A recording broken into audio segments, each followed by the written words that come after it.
Good morning, everyone, and welcome to the Orange County School Board's Rule Development Workshop, which has been scheduled today for the purpose of discussing the following school board policies: IHAM, local school wellness; IJOC, school volunteers; JJC, student performances; and KB, parental involvement in education.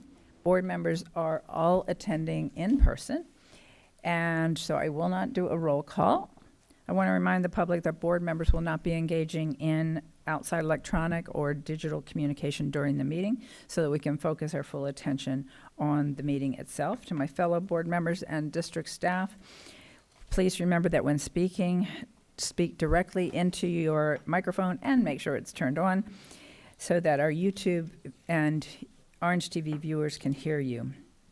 The school board will only be hearing public comments on the school board policies aforementioned because this is not a regularly scheduled school board meeting.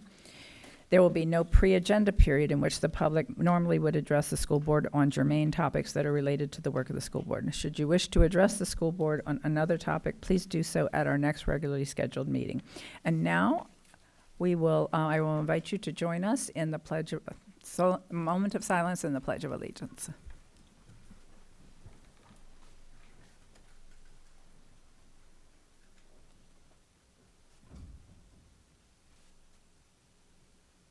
And now for the pledge. I pledge allegiance to the flag of the United States of America and to the republic for which it stands, one nation, under God, indivisible, with liberty and justice for all.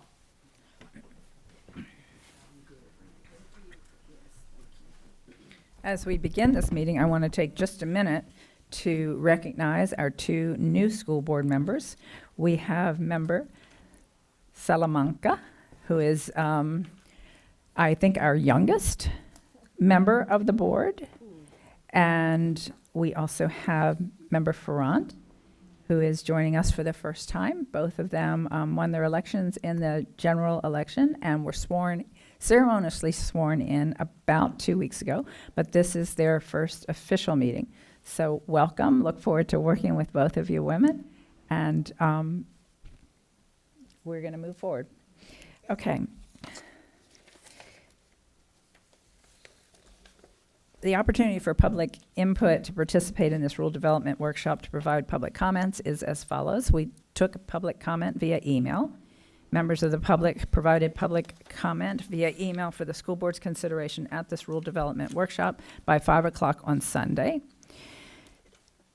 We still take comment telephonically for those members of the public who wish to address the board during the public comment period. They would need to have called in to 407-250-6270 between the hours of 9:45 and 10. So if we have anybody on the line, thank you, and stay with us until we get to the appropriate point in the meeting, and we'll call on you. And public comment in person. And do we have anybody in the audience who's here to make comments today? Okay. Do we have any callers that we're aware of? No callers? Okay. Well, we'll dispense with that then. Well, I will turn the meeting over to our Superintendent Vasquez. Thank you, Madam Chair. As you stated, we are here to present to the board policy revisions. Deputy Counsel John Palmerini will be doing the presentation. After his presentation, we will open it up for any questions or comments from the board. Thank you, Madam Superintendent. Members of the board, good morning. Yes, this is in fact what I look like without a mask. It's been a while. And if you all will indulge me, I got this assignment on most of these policies yesterday, so I will attempt to answer all of your questions to the extent I can. If there's a question I cannot answer, I will get back to you as soon as possible, but I did familiarize myself with the other three policies that I wasn't going to be presenting, so we will go through them briefly. We're going to go through a timeline of where we are in the process. We're going to go through the summary of actions that are required. We're going to go through the proposed revisions to each of the policies. We'll go through the next steps, which for those of you who are new to the board after this work session or this rule development workshop, it will be final approval at a board meeting. presuming there are no changes today, which would then restart the process, because under Florida law, we have to, if we make any substantive changes today at the Rule Development Workshop, we have to go back and re-advertise to the public. And any questions or discussions with regard to the proposed policy revisions? On the timeline, we had a work session on policy IJOC on October the 19th, 2021. That is not a typo. It's been a year ago. That's the school volunteer policy. On January the 20th of 2022, that is policy KB. That's the parental rights policy. These policies, all four of them, went to cabinet on November the 14th of 2022. Today is our rule development workshop on November the 28th.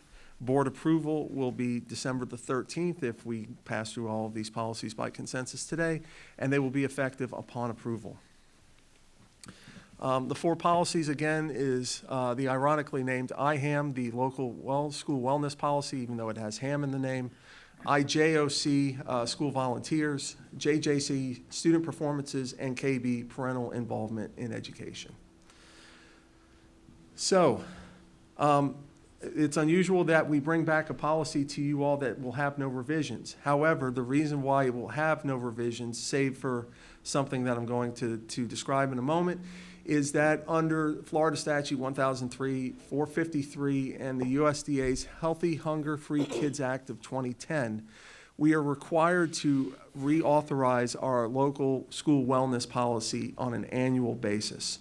So we are bringing this back to reinstitute the school wellness policy as it has existed. There is one minor change, and I'm going to go to, and Victor and the guys in the back, can you make sure that my computer screen will display on the screen?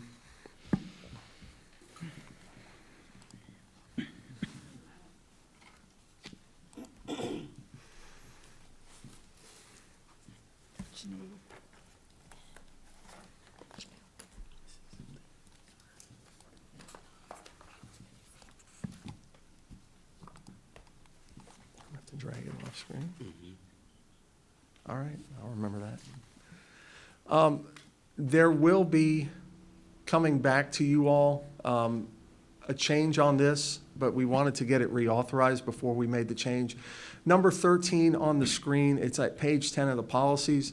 It says schools that are part of the Florida High School Athletic Association may have an automatic external defibrillator in accordance with section 1006.165. Since this policy has been adopted, that may has turned into a shall under Florida law. So under 1006.165, we shall have a defibrillator at every one of our schools that's a member of the Florida High School Athletic Association, which is obviously all of our high schools who participate in sports.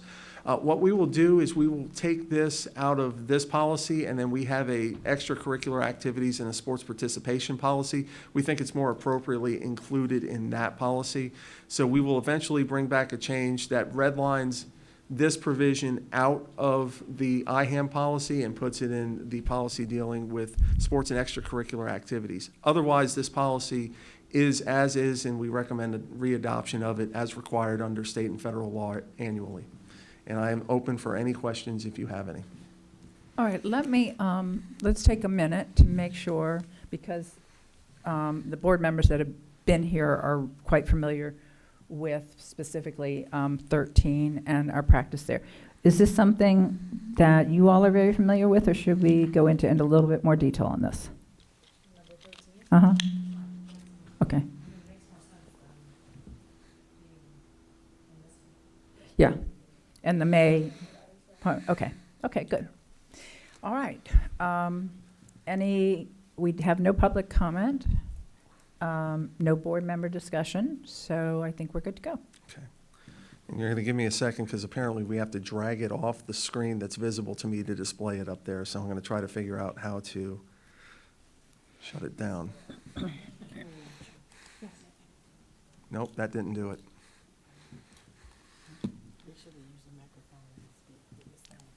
I'd like just to mention how much I enjoy the recess policy. Yeah. Trying to cause us PST.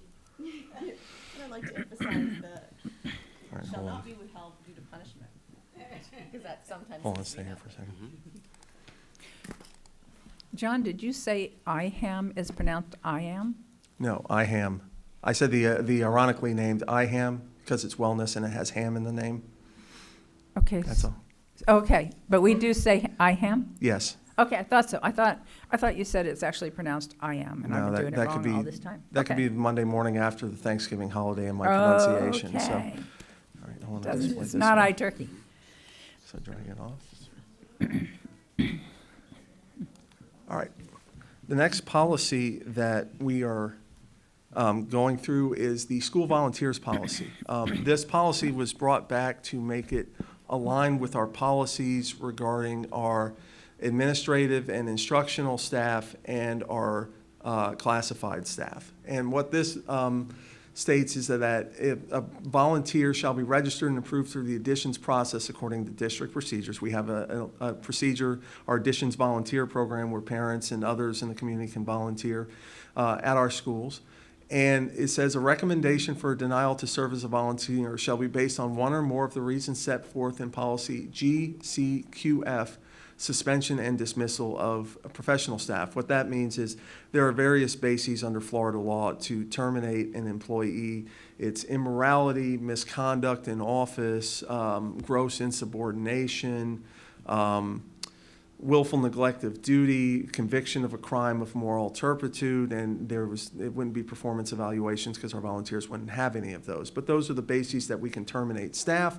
So we would say that if we're going to recommend dismiss or denial of a volunteer opportunity, there's some bases that would equate to termination of an employee, whether it be professional or classified staff, be present. The other substantive change is any falsification or material misrepresentation within a volunteer application may be regarded under these rules as a cause for denial. Now, in the past, if someone made a material misrepresentation or falsification and we found it was willful, it was a permanent revocation of their right to volunteer.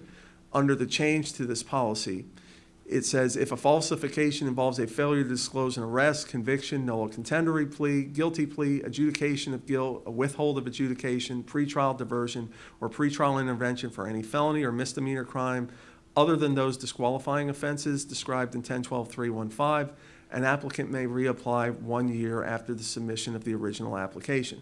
For your information, 1012-315 is the disqualification statute. There are various statutes and crimes that you can commit under Florida law that would disqualify you from working with children. Those are delineated in 1012-315.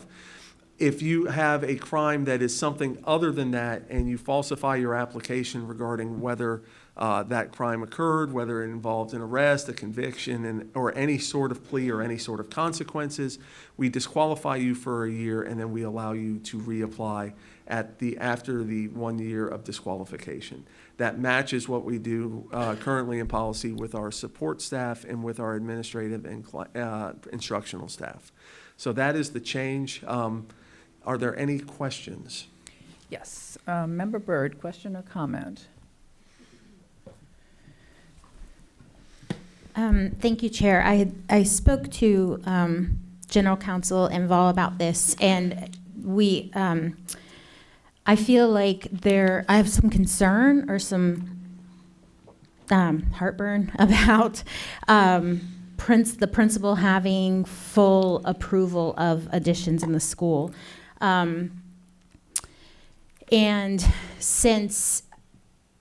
I wanted to bring it up with the board to see if we could discuss it. And she had mentioned that if we, obviously if we make changes, we'd have to bring it back. So what we could do is approve it and then bring it back to talk about this. But, I'm just concerned that if a parent brings a concern about a volunteer for whatever reason they might have, if that principal could just say, okay, and then not let that parent volunteer. So I feel like there just needs to be some sort of check or double check on that and not give all the power to every principal to choose those volunteers.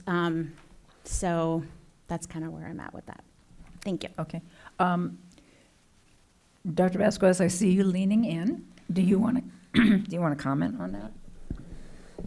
The principal ultimately has the responsibility to oversee all the operations at their school, and restricting that power for volunteers could pose an issue or a problem. I am unaware that there have been issues with parents being denied the right to volunteer that has not been brought forward to us, that we did confirm that it was in line with our policy.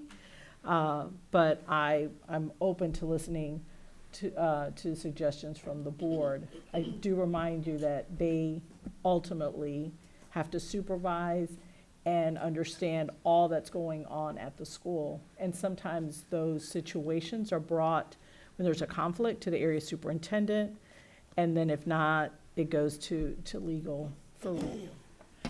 So, for the new board members, typically, I will go in the order of everyone who has pressed their button. Occasionally, when we have a subject like this, we're getting feedback from board members on this particular issue, rather than taking Member Castor-Dental's current concerns or questions up next, which might not be related, and then trying to come back to this. So I'm going to go slightly out of order to make sure everybody has a chance to weigh in on the issue that's been raised by Member Byrd. So Member Castor-Dental, specifically on this issue, any comments? No. Okay, I'm queued up next. One question I have, Dr. Vasquez, does the principal have sole authority on the hiring of the teachers? We have a process in place where they there's checks and balances, make sure they have the proper certification, that they've been fingerprinted, and that's handled through the HR process. If there's a problem, Human Resources will let the principal know this person is not eligible for hire and these are the reasons. And so they work collaboratively. But as long as they meet the minimum requirements, that you, the area superintendent, is anybody else vetting those decisions, or is that a principal decision? John, did? Yeah, very briefly, statutorily, the principal has the right to recommend to the superintendent the hiring of an instructional candidate. The ultimate authority in a hiring recommendation, for the benefit of the new board members, I'm sorry, I'll just keep doing this just to make sure. These 6 have dealt with it before and have heard the speech, but I have to give it to you. Under Florida law, the superintendent is the recommending authority for the hiring of every employee we have. The school board is the contracting agent, so you all have to approve the superintendent's recommendation unless there is good cause, as defined by the statute, to not move forward with that candidate, i.e. the candidate is ineligible for the position because the candidate has been suspended, had their certificate suspended, i.e. the candidate has committed a crime of moral turpitude. It's not just a lack of suitability to the community, it is some sort of disqualifying offense that makes that candidate ineligible for hire. Absent that, the school board has to approve the candidate recommended by the superintendent. But the principal ultimately will make a recommendation to the superintendent. Can I follow up on Did I that? just lose? The practice versus, I understand it all comes to us, but very, very seldom, as you point out, do we have grounds, or would we have sufficient knowledge to even know if we have grounds? But in practice, does the principal vet the hiring with anybody before the principal, he or she, makes a recommendation? For a classified or an instructional For an position. instructional. Right, that follows the process that I've said. We go through ISIMS, the individual. Yeah, no, I know it apply. goes through that process. I'm just trying to figure out, once you get through that process, does the area superintendent? Okay. Typically, that does not occur. Sometimes when there is someone that's being placed, when we go through the process where at the 10-day recalc or at the end of the year, there's conversations with the area superintendent about placement of staff due to contractual issues.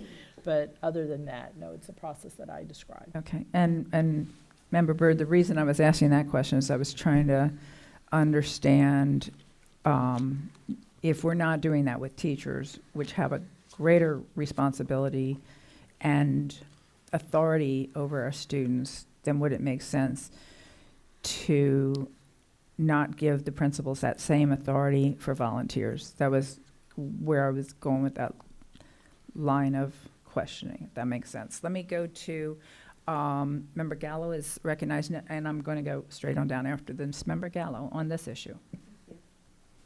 Is there a process, appeal process in place for a volunteer that may be denied by the principal to go through?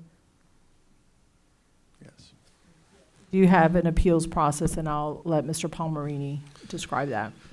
So if there, we have a committee that Ms. Enval sits on with Stephanie Herron and Bonnie Toffoli within our HR department, which they go over not only for employees but for volunteers. So as an example, there's a failure to disclose an arrest. And they would go over whether or not they thought that was willful or not in order to make a disqualification decision. Previously, it was a permanent disqualification. If this policy is adopted, it'll be a 1-year disqualification.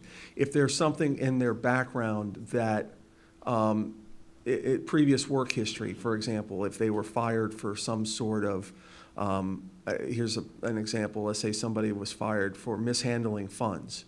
So we would, initially, there could be a denial of the right to volunteer. However, the appeals committee could say this person can volunteer, they just can't deal with money. So there is an appeals process in place that could make those kinds of determinations that allow them to have more limited opportunities to volunteer. Like a lot of times, I used to sit on this committee as well, so we would say, we wouldn't let them generally volunteer, but they can volunteer with their own child. They could chaperone their own child on a field trip. So that there's the various numerous possibilities that come out of an appeals process, but there is one. So, just so that I'm clear, so if a principal, because when you sign up for additions and you fill out all of the required information, that goes to like the additions coordinator and then goes downtown, correct? Yes. So if there's something that's found in that background check, that's kind of flagged at the district level, and then it would kind of go to the principal. But if the principal, I guess my question would be, if a parent had misbehaved on campus, had violated our code, say they disciplined a child, so the principal on his own with a clean record of the volunteer said, I'm sorry, I'm going to revoke your additions.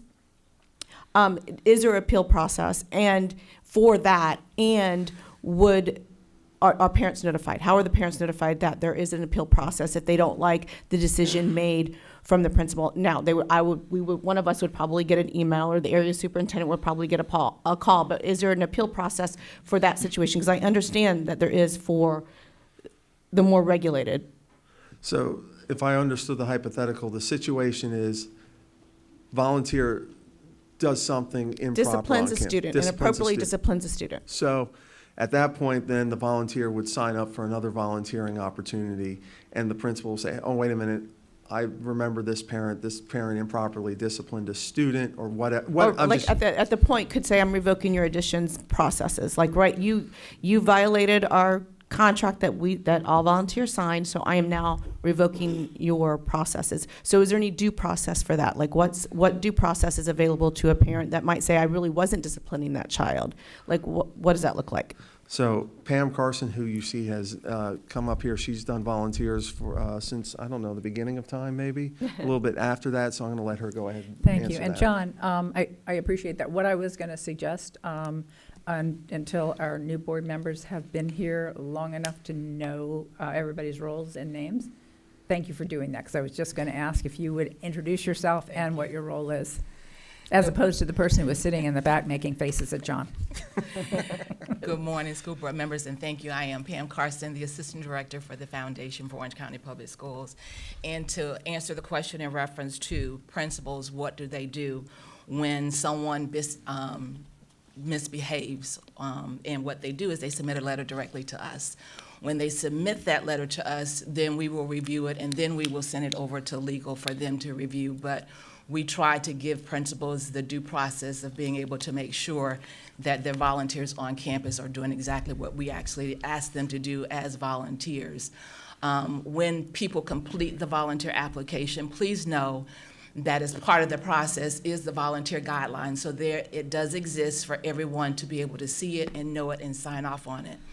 When they actually complete the application and submit that they agree to all of the policies and procedures, that's what gives us the authority to be able to say yay or nay to whatever they're doing when it comes down to our students and protecting them. Member Gallo, does that answer your question? Yeah, so I just wanted to make sure that we have checks and balances for every scenario that could come forward, and I'm comfortable. And that's all I have. All right, thank you. Going down the line, Member Gould, any thoughts on this particular issue? It's a very faint light. I said we're going to go down, and at that point, let's go. Yeah, I was going to let everybody talk about it. Okay? Member Gould. Just to follow up a point you were making, Chair, the principal's the one who ultimately makes the offer to an employee, so they are in charge ultimately of that staff with the supporting resources and all those checks and balances in place, and it sounds like we have similar for the volunteer. I'm very glad that we have this opportunity for someone to be able to come back and volunteer later, because sometimes things happen and then they're precluded, you know, for the entire career of their child from participating, and that's never a good thing, in my opinion, unless they're so severe that we need to keep them out of school. So I'm very glad to hear that. So thank you. Thank you, Member Gould. All right, let's go to Member Felder, and then we'll go to our last board. Several things I want to talk about the volunteerism and the policy. One of the things, and maybe you can clarify it for me, John, in the volunteer area, individual wants to volunteer, and they were arrested, but they were not charged. But they still want to volunteer, and I was trying to say something because when Member Byrd talked about the check and balances, and also Member Gallo, I needed to be clear on how we do the check and balances, because I do understand sometimes people are falsely arrested and they're not charged. They don't go to jail. They realize that, well, they don't serve any time, okay? And then that's on their record. And because they were told that, well, they have the understanding, perhaps from their legal advisors, that you didn't get charged, so it's clear. But we get the information that there was an arrest. So, and that's what we have. So back to Member Gallo and Member Byrd, this check and balance. Because you do have individuals, and then also what Member Byrd was saying, I don't know if you all remember, this may not be the same thing, but there was a situation a while back, early on, when I was early on the board, and a gentleman wanted to volunteer for the football. And there were some situations, his son played or something, and he wanted to volunteer, but something occurred. He wasn't charged, but he was arrested, and he had to wait a long time. And that year would have been up like the following month. But he was trying to come in before, I'm not going to call his name, but I know the situation because I remember him standing right over there, and he was going back and forth trying to explain to us the unfairness of the fact that he really was not charged, but he was arrested, and that's what we got. And again, I completely understand the right of principals, because they're responsible for the school and everybody there. But at the same token, if there's some kind of nuances that have occurred and you just mad and you don't like me and you don't allow me to volunteer. So again, I need to have some clarification about the check and balances and what we do, because certainly we do not want people in our schools that are going to be a danger to children or people. And you don't know what's in people's minds. We just saw some this week, you know, in the lunch room, you know, at a business manager just walked in and shot people. So I'm clearly aware of the necessity of protection we're living in some strange times right now. However, if I, as a board member, can be clear on the check and balances and what does all that mean in terms of our policy. Does everybody understand what I'm saying, what I'm asking? Got All right, thank you. Thank you, also.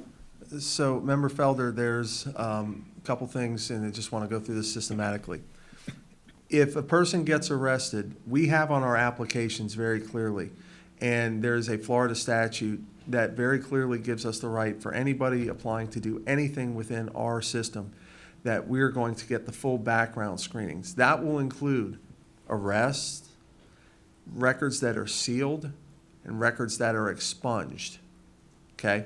So we get all of that in consideration because what we do is a safety-sensitive job. We deal with the lives of children, and many times our employees are unsupervised with a group of children. And to a lesser extent, our volunteers. There may be times when volunteers have access to children without actually being supervised by a district employee. That's part of the reason why we have them go through this background screen to ensure that that happens.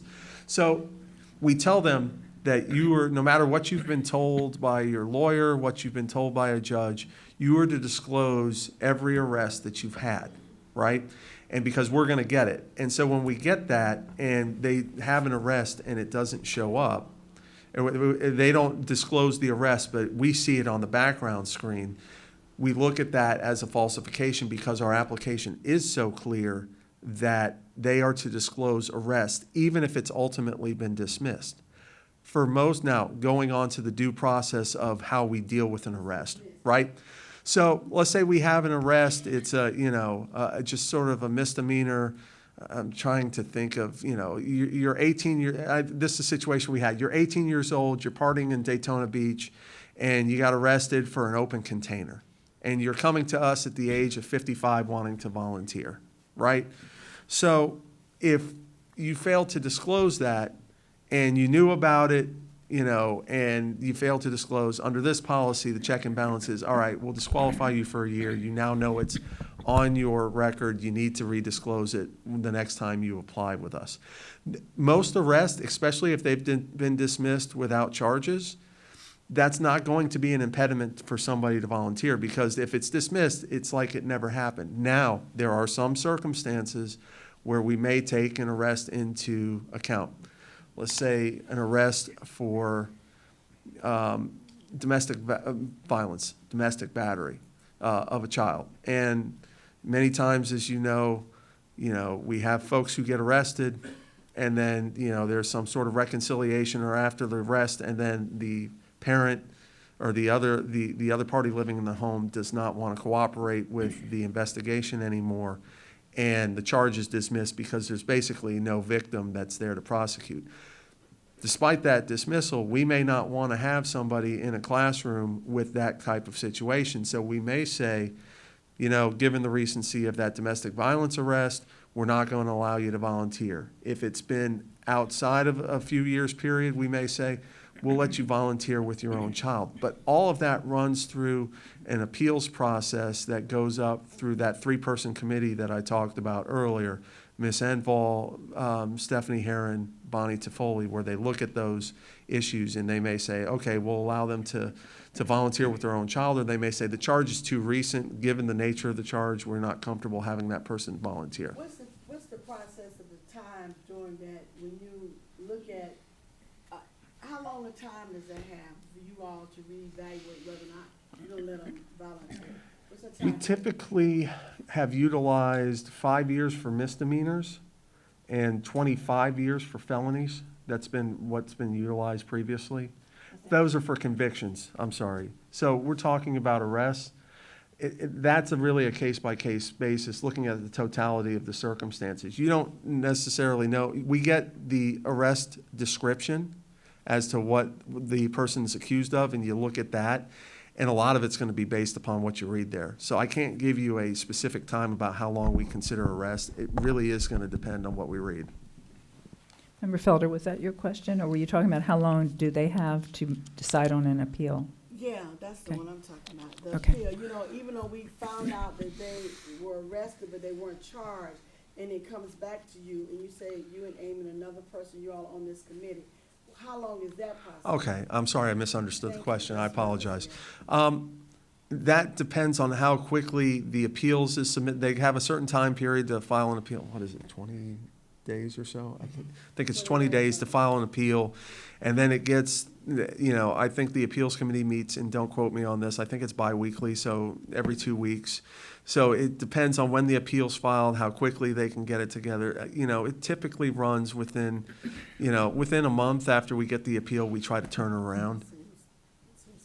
Okay, thank you. Yes, ma'am. All right, thank you. And for our new board members, we did have a number of these. I'll go to you in a minute, Member Farrant, but we had a number of these in 2021. And we had, I learned of one recently. One of the ones, an example is, young man was 17 or 18. His dad owned a business, and he was working in the business. And the dad was accused of running some sort of a illegal gambling something in the store. Might have been a bar, come to think of it. But anyway, the son was completely unaware of it. When they came in, the police came in, they arrested both of them. And then subsequently, they determined that the 17-year-old son knew nothing about it, and he was released. So fast forward 35 years later, and he wants to volunteer, and it asks, has he ever been convicted, arrested, da-da-da. And in his mind, he's thinking no, because they should never have arrested him. But, excuse me, prior to changing this policy, he would have been banned for life from working for Orange County or volunteering. And so we felt that a lifetime ban for being falsely arrested, or even arrested because they thought you were somebody else and you were arrested, but you didn't put that down. There is this honesty check, and we believe a lot in honesty, but this appeal process also rendered that some people were able to come back and some weren't, which left me personally kind of uncomfortable as who was judging whether they forgot or they were being honest. So we changed it so that there is an opportunity, but it's not a guarantee that they can come back. It's a guarantee that they can apply and be eligible if they meet all the other standards. So on that, Member Farrant, you're recognized. So I guess my question would be, is there a way to make the application more clear? Where it doesn't seem, where you could say in there, if this is, even if you had been arrested in, when you were younger, just know that, not just because you were arrested, if you weren't convicted, that may still go through, that you could still volunteer. Because I think maybe sometimes it's, the way it's worded makes it sound like, if you were arrested and convicted. I don't know if maybe that's something that we could do. So I've been here for 13 years and gone through various iterations of this question, and we say you're not necessarily disqualified if you were arrested, but if you fail to disclose the arrest, you will be disqualified. I'll be more than happy to get with our volunteer folks to check to make sure that there's a way to see if we can't make it more clear. But I think we have gone through the exercise of trying to clarify the language to say, just because you're arrested doesn't mean you'll be disqualified, but if you fail to disclose the arrest, you may be disqualified. I think we stated just that explicitly. Okay. And Member Farrant, the language is quite explicit. It literally says, even if it was dismissed, even if it was expunged, even if you've been told it will never show up on a record. So it does include that language, and it's not like buried in the text. It's Right. pretty bold. And then you have to check off, right after that sentence, you have to go through this process of checking, and then you get one more shot at it where there's one more piece of paper and it's devoted to that subject. So I do have to say that when I mean, look, it seems pretty yeah. clear. I mean, I've had to do it Yeah. every year that, when I volunteer, but just seeing if there was another way to. Yeah. I think it would, well, let's I mean, do if it this. seems to Yeah. be an issue that comes up a lot, I mean, maybe there's something that could be done. Let's make sure that Member Ferrant, Dr. Vasquez, has all that information, and Member, oh, shoot. Calamanda? Salamanca. Has it as well. I want to put an extra A in there. I want to be Salamanca, and I don't know It's why. okay. Don't Has worry. anybody ever You'll done get that? it. I promise. I It will. happens all the time. Yeah. But So, if we could get the form that the series of forms, because I think that would be helpful. And we are not at all opposed to any suggestions that anybody comes to this board to make things better, as John was saying. But let's start with showing you what we have. And then if you have some suggestions, if we push this forward today, we can bring it back with improvements easily enough, okay? Okay. Madam Chair, just for everybody's information and Member Ferrant, we also have it on our volunteer website as well, the statement up there. So I will grant you, I've looked at this for 13 years, so I'm just sort of eye blind to it. I'm like, yeah, that's what it says. So if there are suggestions after you take a look at it, by all means, because we've gone through it enough to where I'm like, I know what it means. I think I know what it's supposed to mean, so. Thank you. Yeah. Well, you'll let us know after you've looked at it. Member Salamanca. I mean, it's great to see that it's going down to 1 year. I would say that dismissed, expunged, arrested, convicted are all legal terms that the average person gets very confused about. So every 1 year would be great to give the opportunity that if you do get confused, it's not honesty sometimes judged on, but something else. My question, and I had the same one as Member Gallo on the appeals process, and it looks like it's thorough and great, is do we keep track data of appeals processes that are approved or disapproved, and if it disproportionately hurts Spanish speakers, Latinos, immigrants, like any of that? Like, do we have a sense if certain schools are tougher than others? We keep track of the number that we grant and deny. For just like employment processes. At least for volunteers only. No, but I'm saying for employment processes, same principle would apply to volunteers. We don't necessarily want appeals decision makers to have racial categories on the appeals process, because then it makes it apparent that you knew what the person's race was when you were making the decision. We want it to be, when we do this, we're just looking at the facts of the person and not necessarily who the person's race, sex, nationality is. Yeah. So, that makes sense. we don't track it by race and nationality. Yeah, no, I understand the intention behind making it race, gender blind and whatnot. But usually it's, if dismissed, expunged, or arrest conviction is confusing for an English speaker, it's even more confusing for a non-English speaker. So that's why I'm asking to see if we have obviously I know that I'm sure the forms are in Spanish as well, but the question is just, do we see that they're confused still disproportionately so? We have a few schools, Castle Creek is one. That's I a would just be great curious. question. That's all. I wanted to know if we tracked it. I think, I was talking with Ms. Carson that we could run a report and make that available. So, Awesome. Yeah, because that data is there, even though that's not in front of the panel. And there may be other ways that, as you point out, Yeah, I'll take a look at it and see Yeah. if there's a better, way to present some of the examples, but I appreciate it. and- Although I'm supportive of this. And to correct the record for something that I said earlier, the fingerprint appeals process, appeals committee meets every week as opposed to every 2 weeks, so I apologize. I always like it when you're correcting what you said wrong instead of what I said wrong. Thank you, Madam Okay, Chair. let's go. And so everybody else, we had some other comments. Member Casterdental, you had wanted to be recognized on a different issue. Yes, I'm ready.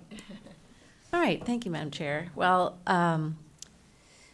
I'm basically reiterating what other people have said now in different variations, but I am so glad that this is being addressed, because I was aware of other parents who got caught up in this, and they were banned for life, and they were just starting with their kindergartner, and it was crushing to them. So I'm glad that there is a process now, because then there wasn't. And I did look at the additions information on the website, and it is much more clear than it was. But Member Salamanca does bring up something. Is this form in Spanish? Just ask Ms. Carson. The answer is no. Okay. Ooh. So we can, What? No, that's a problem. we can fix that. Yeah. Yeah. And then for, I mean, Haitian Creole as well, then we can do that. Yeah. 6 major languages. Major languages, good. Yeah, that would be great. Making a change already. All right. And I am glad to see that an arrest is not prohibitive for No. volunteering in Typically- itself. Yeah, typically it's not. If it's, depending on the dismissal, like your open containers from spring break when you're in college is not going to disqualify you. Which is why we're always like, just think of everything that you have and disclose it, because it's better to disclose. We're going to get the full report anyways. It's better to disclose. We can take a look at that was dismissed, that was dismissed, that was dismissed, and, you know, and make a judgment. But when the arrest fails to get disclosed and we have it on a report, then it Right. implicates other issues. Well, I liked how there was a list of violations or crimes or convictions that would be prohibitive and ones that wouldn't be. So I think that's very helpful. So I support this, and I do really want those other languages. What are the other 3 languages? Portuguese, perhaps? Of our 6? There's Are 6. 6 languages? Portuguese. Dr. Schuler, I know Portuguese is one of them, Spanish.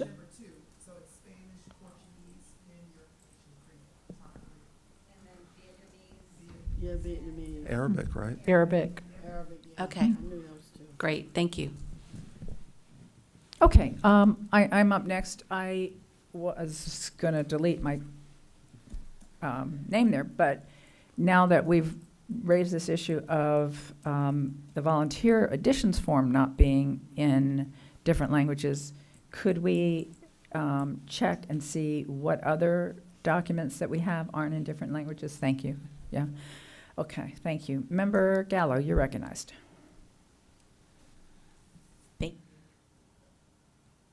See, now I'm having problems. Thank you, Madam Chair. Okay, so this is getting into the minutia just a little bit, but I know that it's happened before, and a lot of times we have volunteers within our system that then decide to go on and work for OCPS. Like they want to be a paraprofessional, they want to, the sub-process is a little bit differently, or they might even have their educated, certificate and want to be a teacher.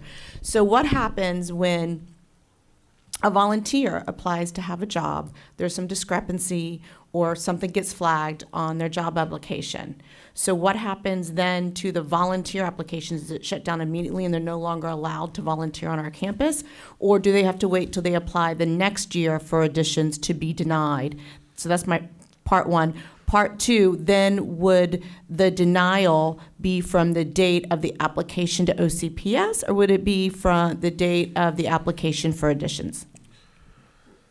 So this is a person who has a discrepancy when they apply to work for us. They're currently volunteering. They currently have they're currently an approved additions volunteer. Nothing's been flagged, nothing's come up. When they went to apply for us, something was flagged, something came up, we denied them.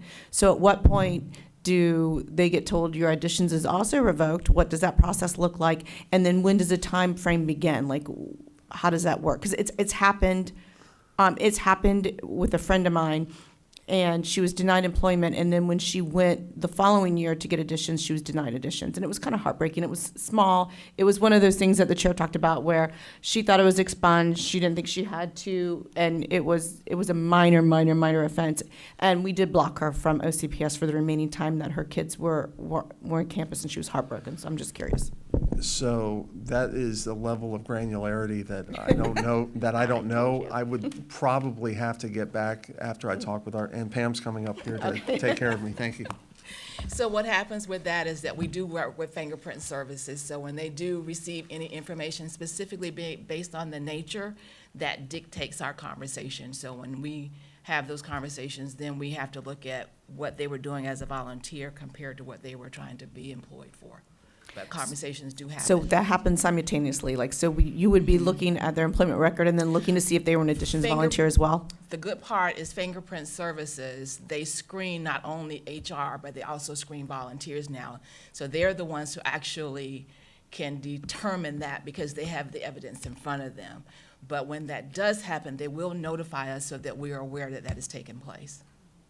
Okay, so then just the second part, and you can get back to me, is when would the 1 year apply? Would it apply when it was flagged on the application process, or would it apply from when they applied to additions, or when additions would be revoked, which I guess would be simultaneously? So I would think it probably simultaneously, and let Okay. me also say, when people come back and complete the additions application, remember there is a second part to that application. When you come back and you renew your application, we don't ask all 23 questions, we ask 6 questions. Then we say, do you have any updated information you want to share with us? And in that process is when we also will review it again.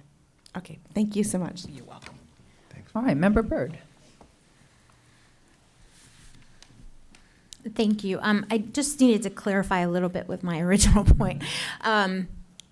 If, let's just say, this is a model volunteer, has never done anything wrong, as Member Gallo had mentioned in her scenario, has been a volunteer, but let's say that someone in the community, school community, has a personal problem with something that that school volunteer does on their personal time and brings it to the principal, can the principal then tell that other volunteer, oh, you can't volunteer anymore? This is where I was going with my concern, is the principal having full authority and allowing outside influence. While I totally agree that principals should have the authority to manage their schools, I also feel like sometimes parents, do have to be protected. And I think you probably know why I brought this up. Exactly, yeah. Thank you. So that actually was a case that we had with one of our schools, and the court said that there was no, because that parent sued us. And without us even having to respond, the court said there's no absolute right to volunteer. It's a discretionary act on the part of the school district pursuant to their rules. If they had set up you have the right to volunteer, that would be different. That's not what's happened here. So even under this policy, principal retains discretion to determine the volunteer opportunities, and the principal can say, hey, there is a disqualifying reason here.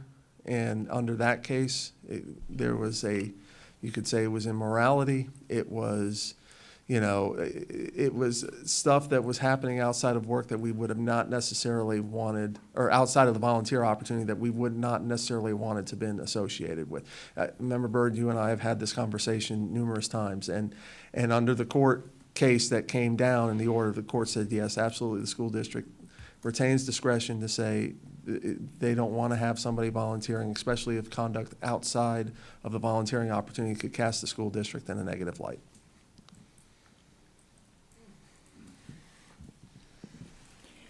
Okay. Member Salamanca. Yeah, I think this point kind of brings me back to the idea of, do we have a sense of, perhaps on the principal side or school side, who might have, higher percentage of appeals process or not? Like, do we, yeah, because I'm just curious. Maybe there's some principals that end up having more appeals than others, and I think that's something that would be good to know. If, I understand that it's at full discretion, but at the very least, understanding. Most of our appeal cases are not by school-based, but we can definitely look and see, but it's not determined based on the school as much as it is based on the applicant themselves. Yeah, just in case there's some systematic issue, I don't know if there's a way for us to catch it. Very good. Member Front. Okay, I might have missed this in the beginning, but was there a list of things that the principal, like a basis basically, where they'd say, okay, I can take it upon myself to say, okay, I saw them, engaging with whatever outside of school, that is inappropriate behavior, whatever. But, because otherwise, are you kidding me? We're in like such a political climate right now where what one person feels is, inappropriate, the other might feel is not, and then vice versa. And I don't think on either side we would ever want anybody saying, well, we don't like that. Personally, I think there needs to be, and was there, just before I go rambling? There's not a list of those types of activities that occur outside of work. This was, I struggled to describe this in a way in a public forum like this, but I'm just going to have to go ahead and say it. It was, a parent who was engaged in the adult entertainment industry. And so, the case law obviously says with respect to us, because we deal with children every day, folks that work with children are expected to be held to a higher standard than the community at large. And so you can have the position that if somebody, works in that industry, that may not be somebody that you want working with children every day. And so when that was brought to our attention, we went through it, just, looked at the facts of the situation, and I mean, the complaint we got was very detailed. I'll just leave it there. And we assessed it, and we said, this is not something that we want to have volunteering in our system. The parent sued us over it in state circuit court. The court didn't even request a response from us before denying our lawsuit. So, I mean, they said, listen, this is a discretionary act on the part of the school district, and they have the right to determine who comes into their building to volunteer with their children. Do you think it would be beneficial then to have any kind of because I feel like then you could go down a rabbit hole. So you don't really want to do that, but is there something where maybe, where the principal knows, and it would give us maybe a little more assurance that a principal isn't just going to go, I don't like the way you dress, you're out, or I don't like, what you attend after school. I mean, I don't know, whatever, something like that. But maybe a little more of a basis. There could be as a lawyer, the hard part for me is always saying list something out, because if you list something and you miss something, did we intend to include that offense or that activity or not include that activity? I can tell you, and I've been here 13 years, I've never seen a case like that in my 13. That was unusual, original. It was not something that I ever thought we would have to deal with on that issue. So this does not come up all that often. So I'm not necessarily sure we need to put out a list of certain activities. Perfect. And if you do put out a list, you always may not include everything that you would want to Right. do. That's what I was thinking. You kind of can get down a rabbit hole that you probably don't really want to go down. Yeah. Is it something then where if a principal does deny, does that come to us and we can review it, or is it just that's final and? That typically goes through the appeals process that the committee that we talked about previously with Ms. Enval and the other two folks.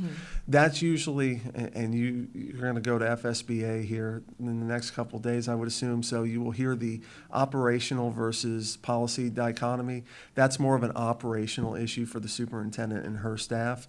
Where you guys address it is if you have an operational issue that you think that maybe there needs to be a policy adjustment to it, then you would bring it up here in this forum, and we would draft a policy to address it. But that's more of an operational decision, and that appeals committee will take care of it there.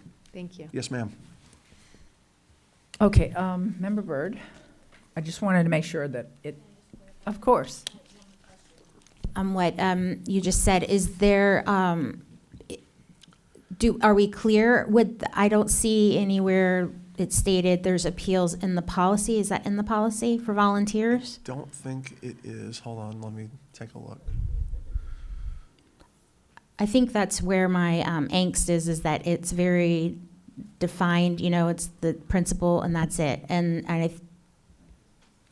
It's not in the policy. I mean, clearly, we've done it by practice to have an appeals process for a long, long time. I mean, how would a volunteer know that, is what I'm saying? If a principal says you can't volunteer and... I believe the appeals process is also on the website as well. Okay. Okay, thank you. Okay, given that conversation, is anyone not comfortable with moving this forward to a public hearing? All right, we're set for school JC, John. All right.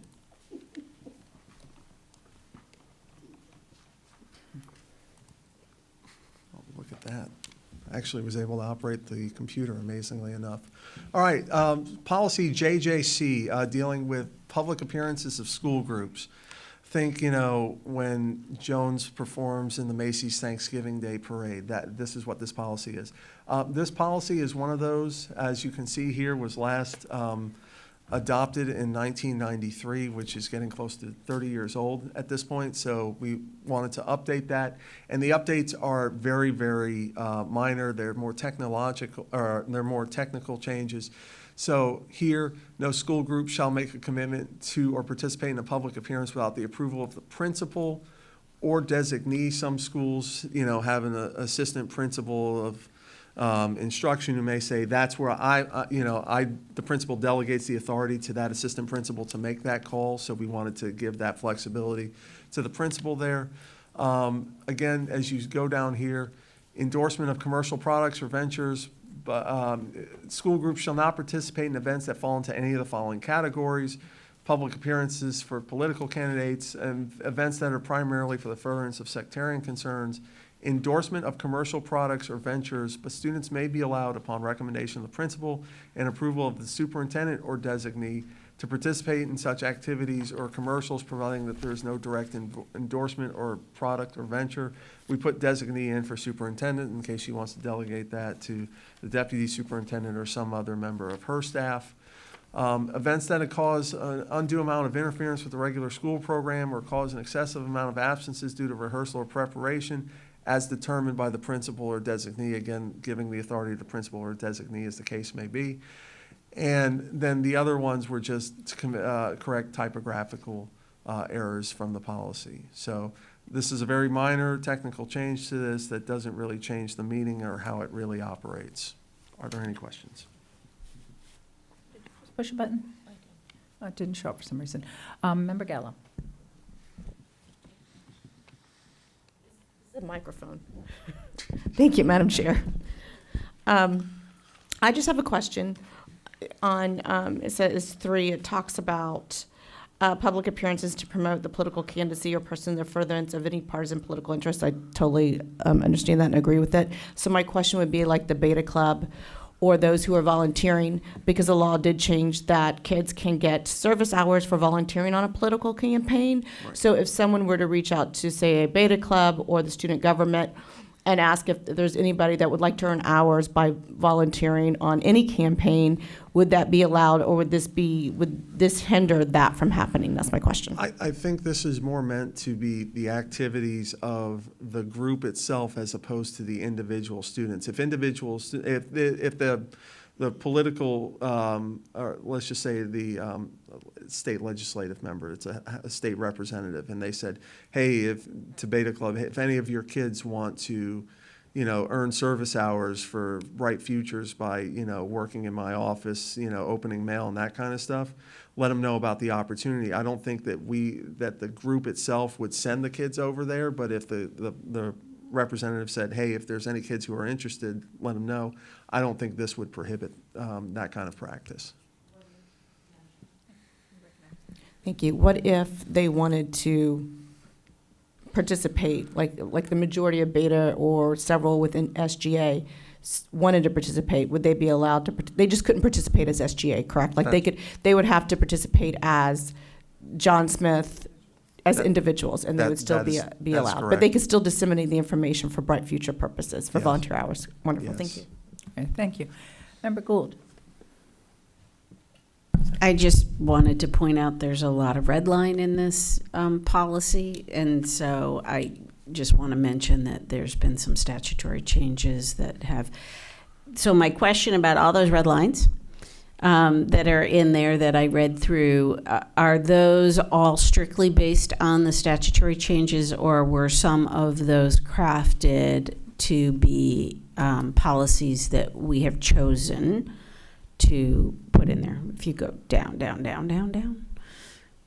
Oh, I might be on the next one. I'm sorry. I'm sorry. I jumped ahead, John. I made it easy. Sorry. It's all parent stuff. Thank you for previewing what I'm about to do. I appreciate that. Sorry, I jumped ahead. There is another policy. It's not here on this one, but I would like to make a request that we revisit it, and it's the chaperoning policy. I would like to put that on our policy list, and this one reminded me of that. I've actually had it on my list for a long time to review. There's a thing about water in that I think is silly, that I would definitely like revisited, especially for high school level students, and even middle school students. So if you just put it on the list. Thanks. Thank you, Member Gould. All right, Mr. Palmerini. If there are no other comments, do we No, have consensus? let me ask, I'm sorry. Is there anyone who's uncomfortable with moving this forward to a public hearing? All right. Parental rights. This is the one you're referring to. Let me see.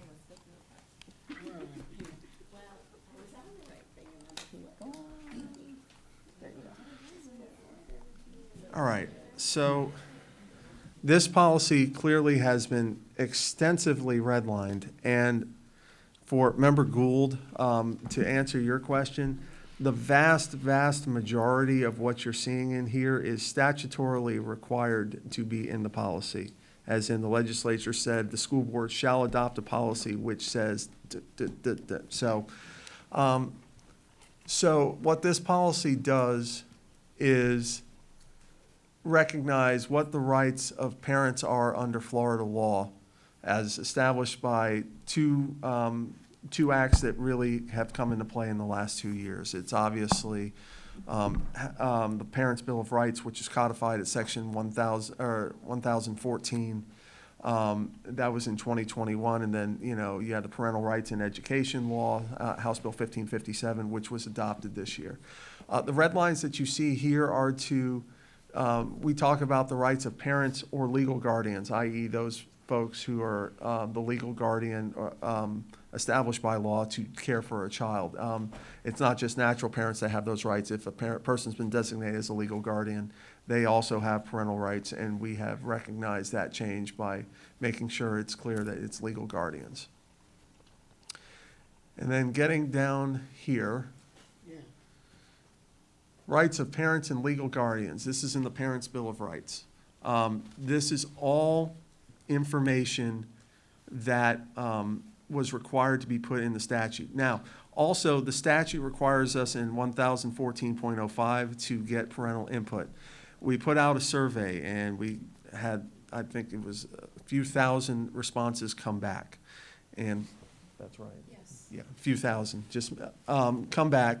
And you're going to see some reflection of the parents' survey results in this policy, but most of this, the vast majority of this, is things that we are basically taking from the statute and cutting and pasting it into the policy as we are required to do. So what are parent guardians' legal rights? Parents have the right to, or legal guardians have the right to direct the education and care of his or her minor child, the right to direct the upbringing and moral or religious training of his or her child, the right to apply to enroll a child in a public school or as an alternative, a private school, the right to access and review all school records as defined in Florida statute. That as defined in Florida statutes comes from the parental feedback. There are certain categories of records in 1002.22 and 1002.222 that designates what education record is in Florida. It basically tracks FERPA. FERPA is the federal statute that delineates student records that we have to maintain privacy with, and Florida has adopted statutorily the FERPA standards, FERPA federal standards. The right to make health care decisions for his or her minor child unless otherwise prohibited by law. The right to review all medical records of his or her minor child unless prohibited by law, or if the parent is subject to an investigation of a crime committed against the minor child. So if DCF is investigating the parent for child abuse, you don't want the parent short-circuiting the investigation by looking at school records that detail the medical history of the child. The right to consent in writing before a biometric scan of his or her minor child is made, shared, or stored. The right to consent in writing before any record of his or her minor child's blood or DNA is created, stored, shared, except as required by general law. The biometric scans and the DNA, I've never heard of us doing that, so that's not something that we have ever done, so it's not going to be a change for us. The right to consent in writing before the school district makes a video or voice recording of his or her minor child unless such recording is to be used for the following purpose: a safety demonstration, a legitimate academic or extracurricular activity, a purpose related to regular classroom instruction, security or surveillance of the building, grounds, or school district transportation, or a photo identification card. Parents have the right to be notified promptly if an employee of the school district suspects that a criminal offense has been committed against his or her minor child, unless the incident has first been reported to law enforcement or DCF, and notifying the parent or guardian would impede the investigation.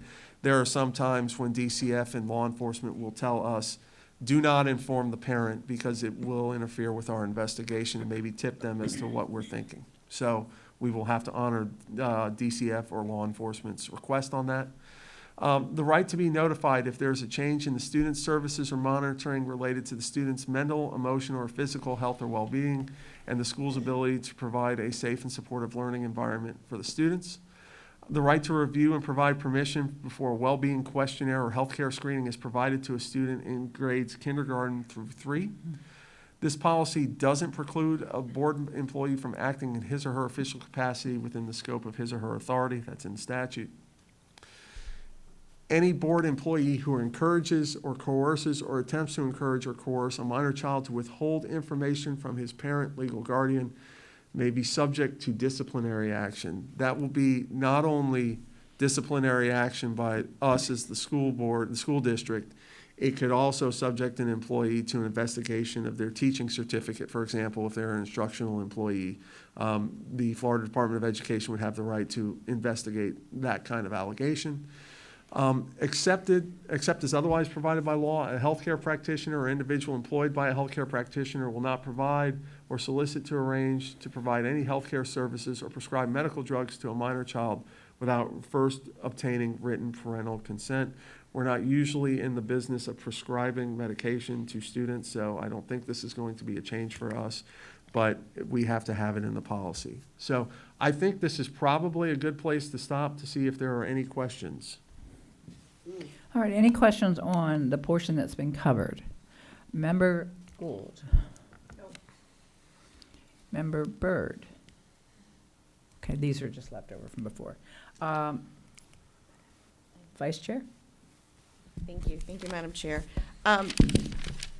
So just two things. The survey, when was the survey conducted that we are referring to in this document? I'm going to bring up Sarah Corrin, who was actually involved in dealing with the survey and its Perfect. results. Thank you. If you can give me one moment, I wasn't prepared to get the actual date of the survey, but I'd like to have that for you if you don't mind. It was this year, right? And so while we're waiting on that, John, maybe you can answer my next questions. In number 9, it talks about the right to consent in writing before the school district makes a video or video recording. What about witness statements? Would this require parents to be notified prior to their child, especially their young K-5 child, of doing a witness statement? Well, this deals with video recording, not witness statements. Wait, let me try that again in English. This deals with video recording, not necessarily written witness statements, I said in English. We still have the right, there's a principle of the law known as, we step in place of the parent when they are here. In loco parentis is what it's called.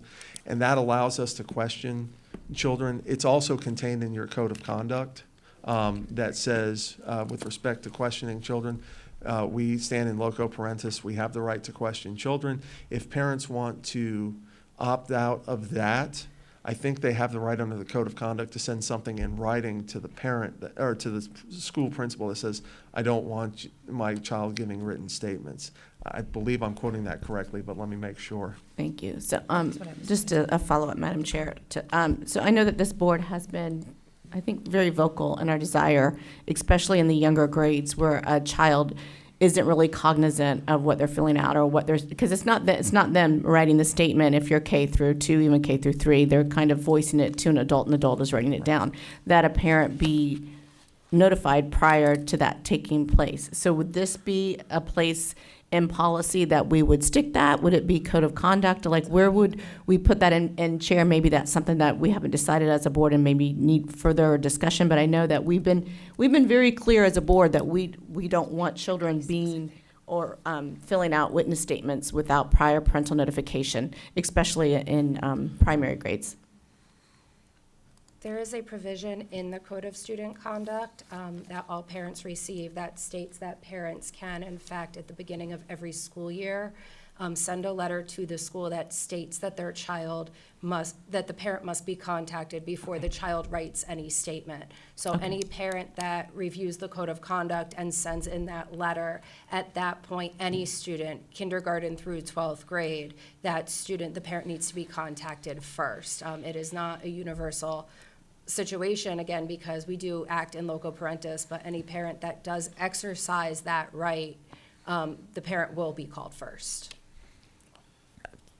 for a Code of Student Conduct statement. Thank you, Ms. Korn. So so the parent would have to read the Code of Conduct. It's not something we let the parent know. They'd have to really review the Code of Conduct and then send in the letter. That is correct. And but remember, statutorily, we're required to provide notice to the parents every year of the Code of Conduct, and they're required to acknowledge receipt and understanding of it when they receive it, so. Okay. I'm waiting on the survey. Okay.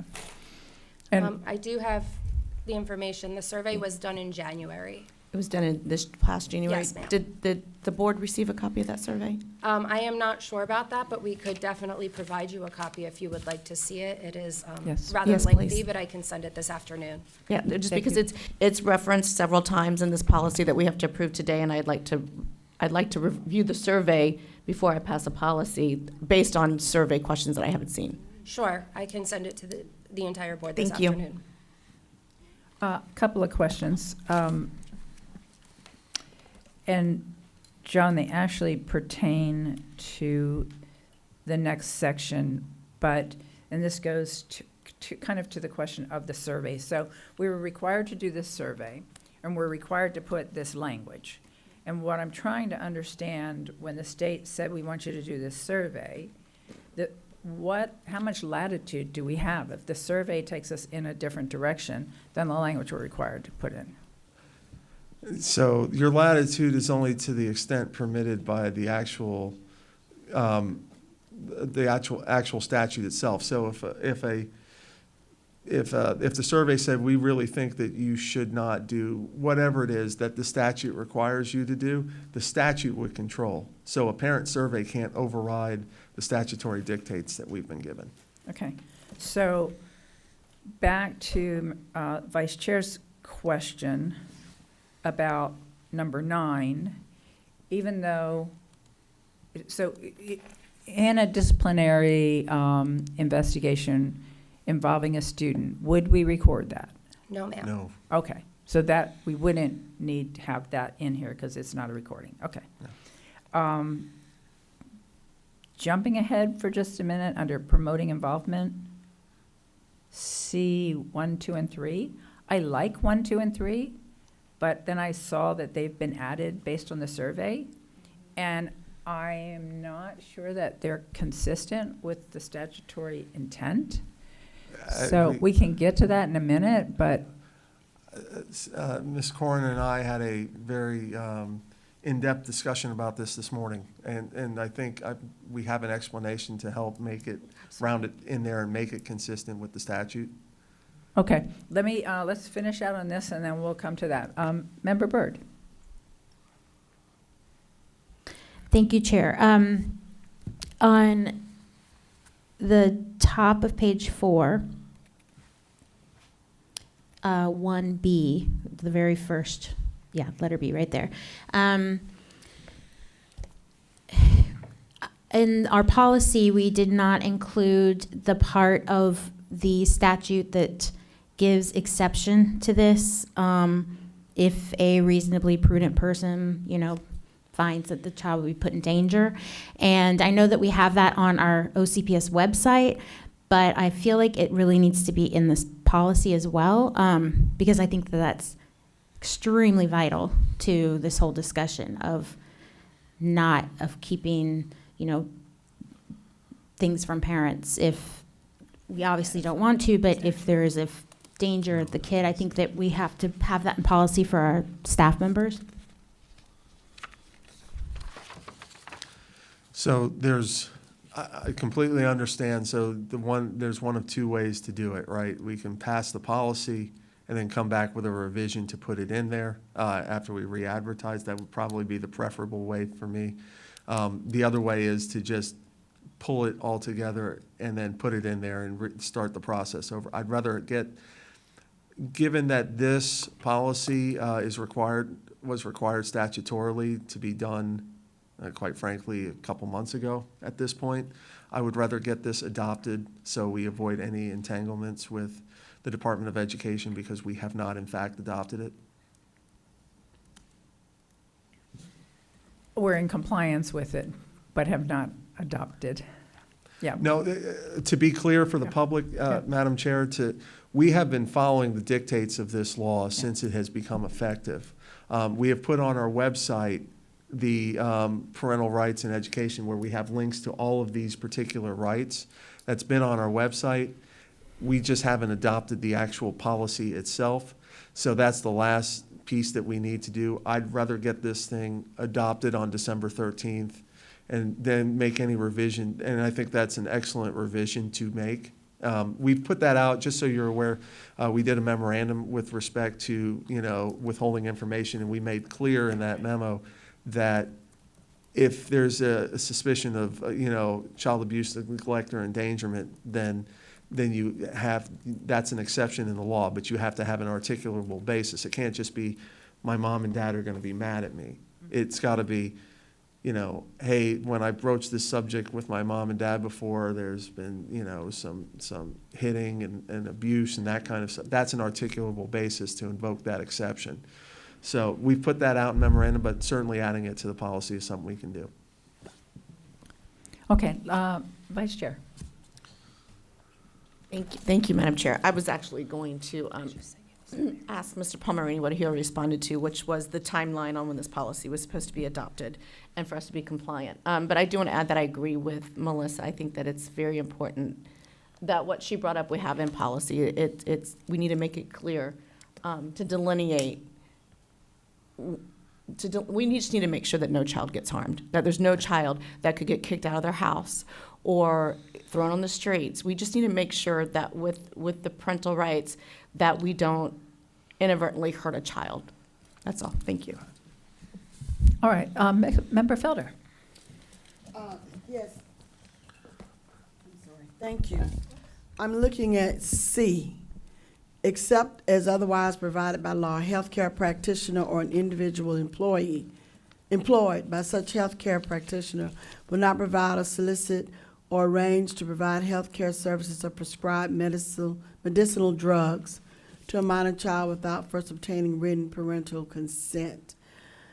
There was a situation at one of my schools where a kid had a severe ear infection till it was really, really bad, draining and just puffed up in jaws. It was just awful. And the parent did not want the child to go to the doctor. And the child was just, the pain was so excruciating, they just couldn't sit in class or had them in the clinic. So they tried to call a parent, and they wanted to get permission because it was so bad, the child needed to be transported to RMC.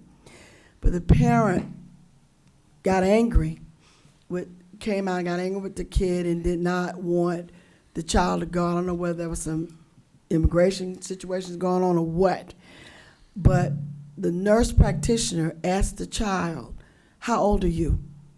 Child said 18. And the practitioner said, "You don't need parental right to go to the doctor."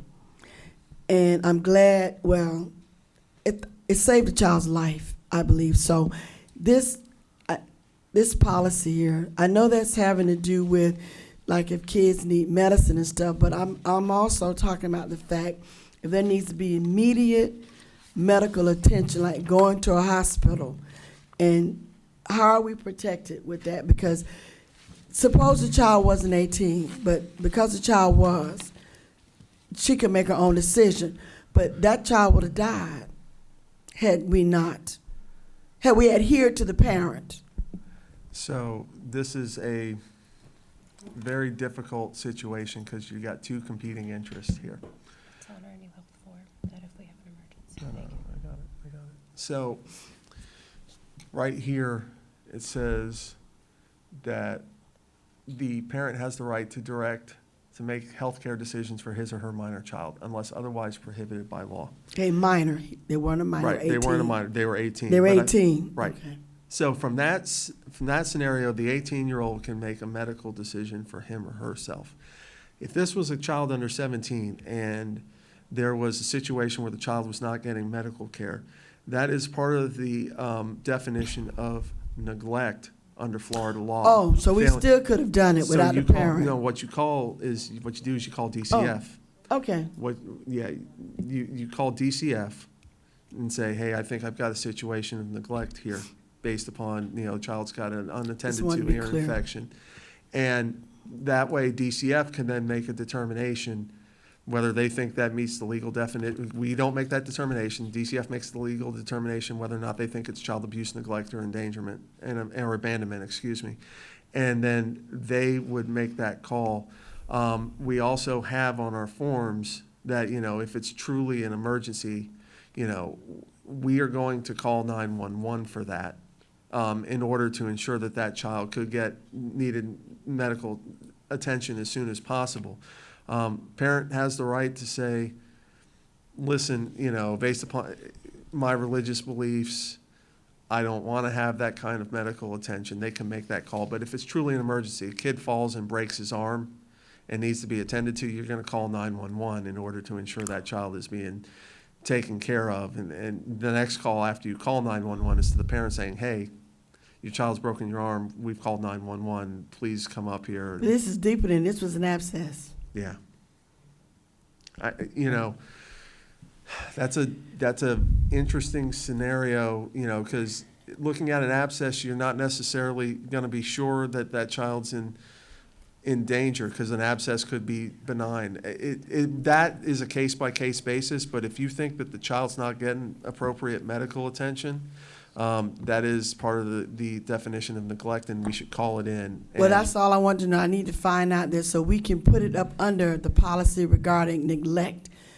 I just wanted to make sure that we were going to be protected in that area. So Yeah.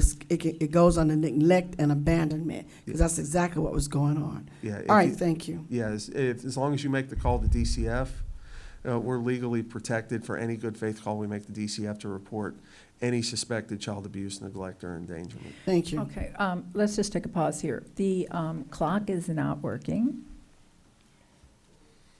Do we know why? Yeah, no, that clock. The timer. I know we now have Bridget running the timer, but, huh? We don't, okay.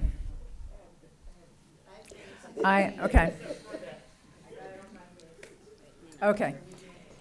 Okay, it's just so everybody knows moving forward, because I'm looking down at Bridget, who is sitting in the seat where the timer is usually run, but Ms. Enville usually runs the timer.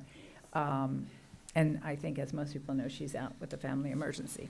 So, 5 minutes. And we've generally been under 5 minutes, generally. Huh? 5 minutes is a long time. But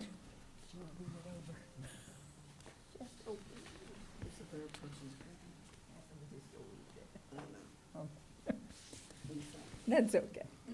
It is very important. But here's how this works. So if you go over the 5 minutes, it's okay. We go back around again. Everybody gets to say, but we just try to keep from having 20-minute,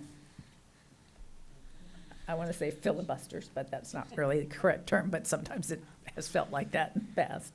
Okay, So let me go now to Member Gold. Oh, Member Castor-Dental. I'm sorry, Member Castor-Dental. Oh, my God, Member Castor-Dental. Did I make a noise? I'm sorry. I do it Okay. every now and then because I'm thinking the person who just spoke is still here. Yeah, But yeah. Member Felder Okay. was so quick about removing her name that I jumped over it. That's okay. That's good. I have a question on the same part of the policy revision, 1C. And it deals with the language of, it deals with the language of a healthcare provider soliciting or arranging to provide health services without parental consent.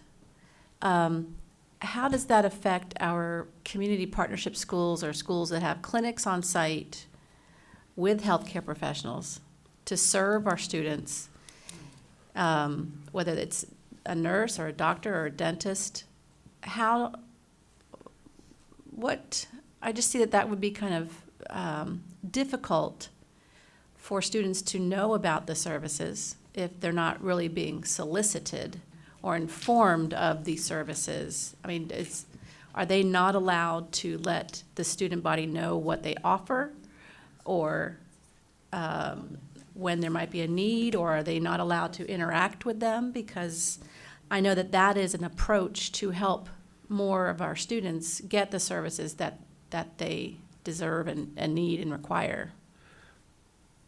So, of course, there's no real guidance that has been put out by the state on these types of in-depth granular issues. So it's going to take me interpreting what I think the statute and how it would be looked at if it was judged by some sort of court. I think what this statute is designed to do is to ensure that, you know, those types of community-based partnerships, we can advertise that we have certain types of services available, dentistry, whatever it is. I think we can advertise that generally. I think if we start getting down to the individual student level, and this is an awful example and it's the only one I can think of, but if we had somebody over there who was a dentist and saw a kid saying, hey, I think there's some problems with your teeth, I'd like you to come over here and, you know, I would like to take care of those issues. I think if we don't involve the parent and we don't get the parent's permission, I think we will run afoul of this provision. That's what I think will be the issue, not generally, hey, we have the community health center here and we provide the following types of services. Okay, follow up. Well, I'm not advocating that the students receive any health care without their parents' consent. Right.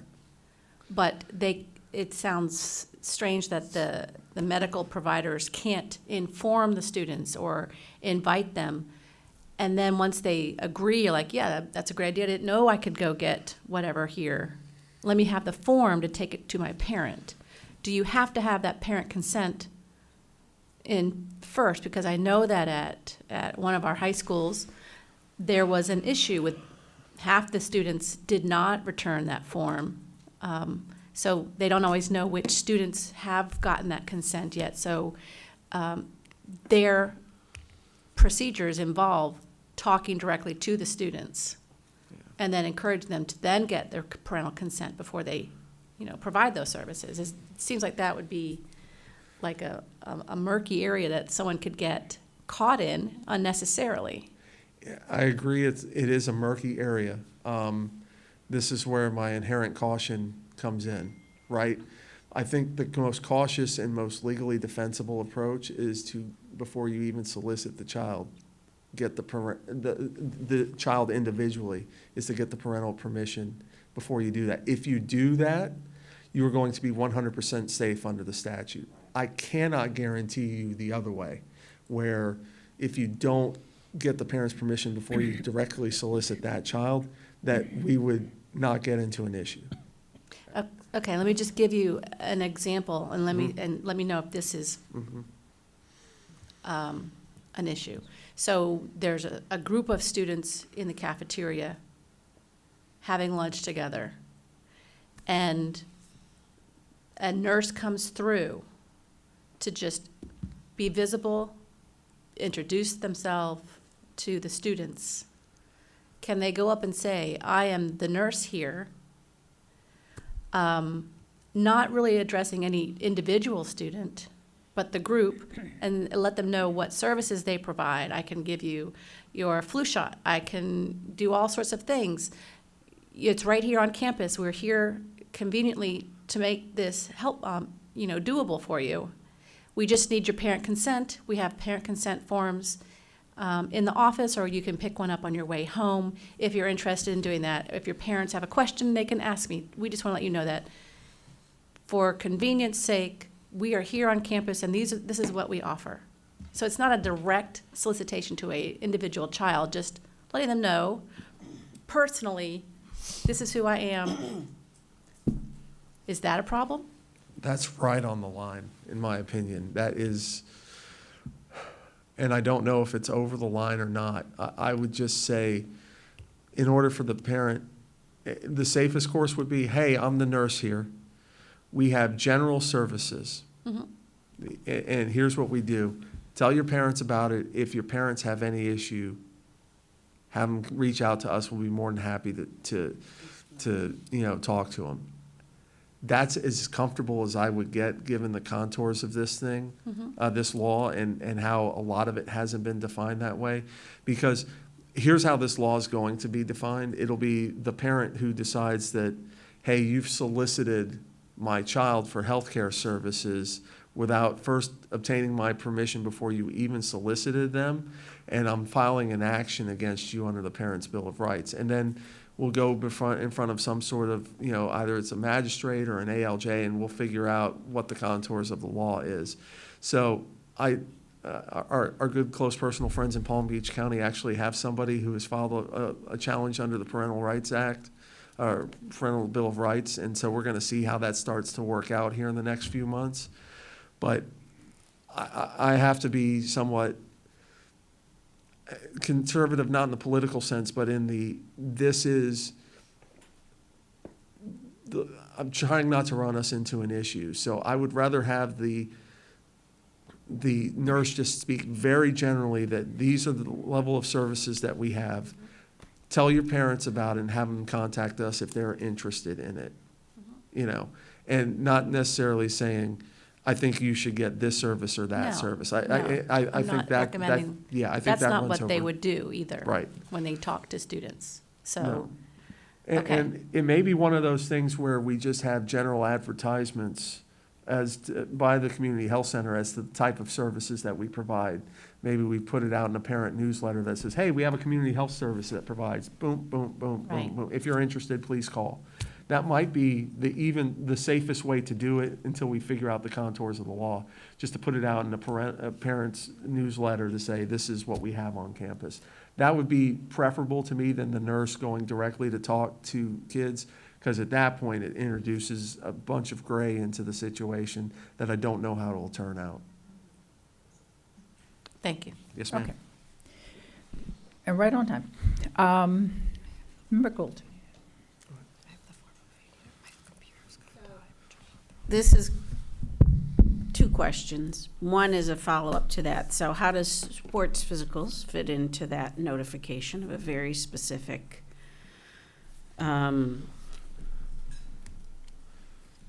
promotion of what is required, again, in another statute and also by our policy with the EKG? And my second question is, what happens in a case of emergency and a medical professional on the campus does do life-saving measures, which is also covered in another statute under Good Samaritan? So how are those two things reconciled? So typically in statutory interpretation, the more specific statute controls over the more general. You're required under Florida law with respect to sports physicals to get them. All right, and you're required to, it has to be a licensed MD, osteopathic doctor. There's a whole list of like 3 or 4. So from that standpoint, advertising something that's statutorily required that you have to do, I don't really have a problem with that. I guess where you're looking at is, maybe we have a physical night when a person comes a doctor comes on campus to, right. So from that standpoint, it's a physical form that the child's parent's going to have to sign off on in order to participate in the actual sport. So not only is the doctor going to sign the physical, the parent's got to consent to the child's participation. So from that standpoint, you're getting parental permission in order for them to participate. So at that point, absolutely everybody is signed up for sports. They're not still considering it and need to know what the requirement is. So you couldn't publicize that broadly. If you want to play soccer, here's what you have to do, and here's the resources to do it. Or is it just more one-on-one? I think you could advertise it broadly. Hey, here's the physical form. The physical form's done by FHSAA, and we have them fill that out. So here's the form. Here's some community resources that offer physical services in the community.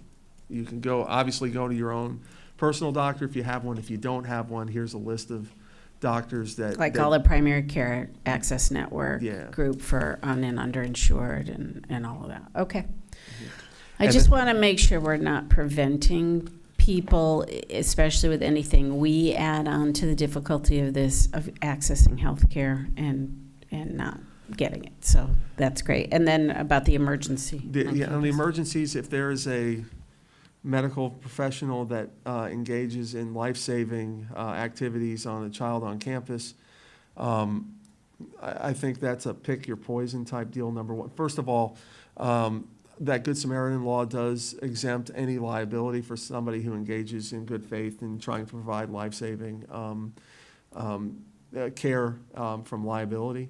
And quite frankly, I would rather be, just from a practical standpoint, the defendant in a lawsuit saying that we had a Good Samaritan save the child's life or attempt to save the child's life as opposed to letting the child lay there without care when somebody was on campus. So I think that, of course, would be a case-by-case and fact-specific inquiry, but I think that Good Samaritan law gives us the protection in order to do that kind of stuff. Most of our folks aren't licensed medical professionals. That would just have to be a serendipitous, doctor. Well, the campus. nurses are doing it every day Yeah. that are in our schools, every single day. There is, I can guarantee, some kind of an incident where they've intervened at some point in any day that they've been called out.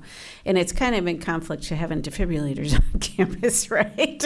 We're required to do that, but maybe not use them. Yeah.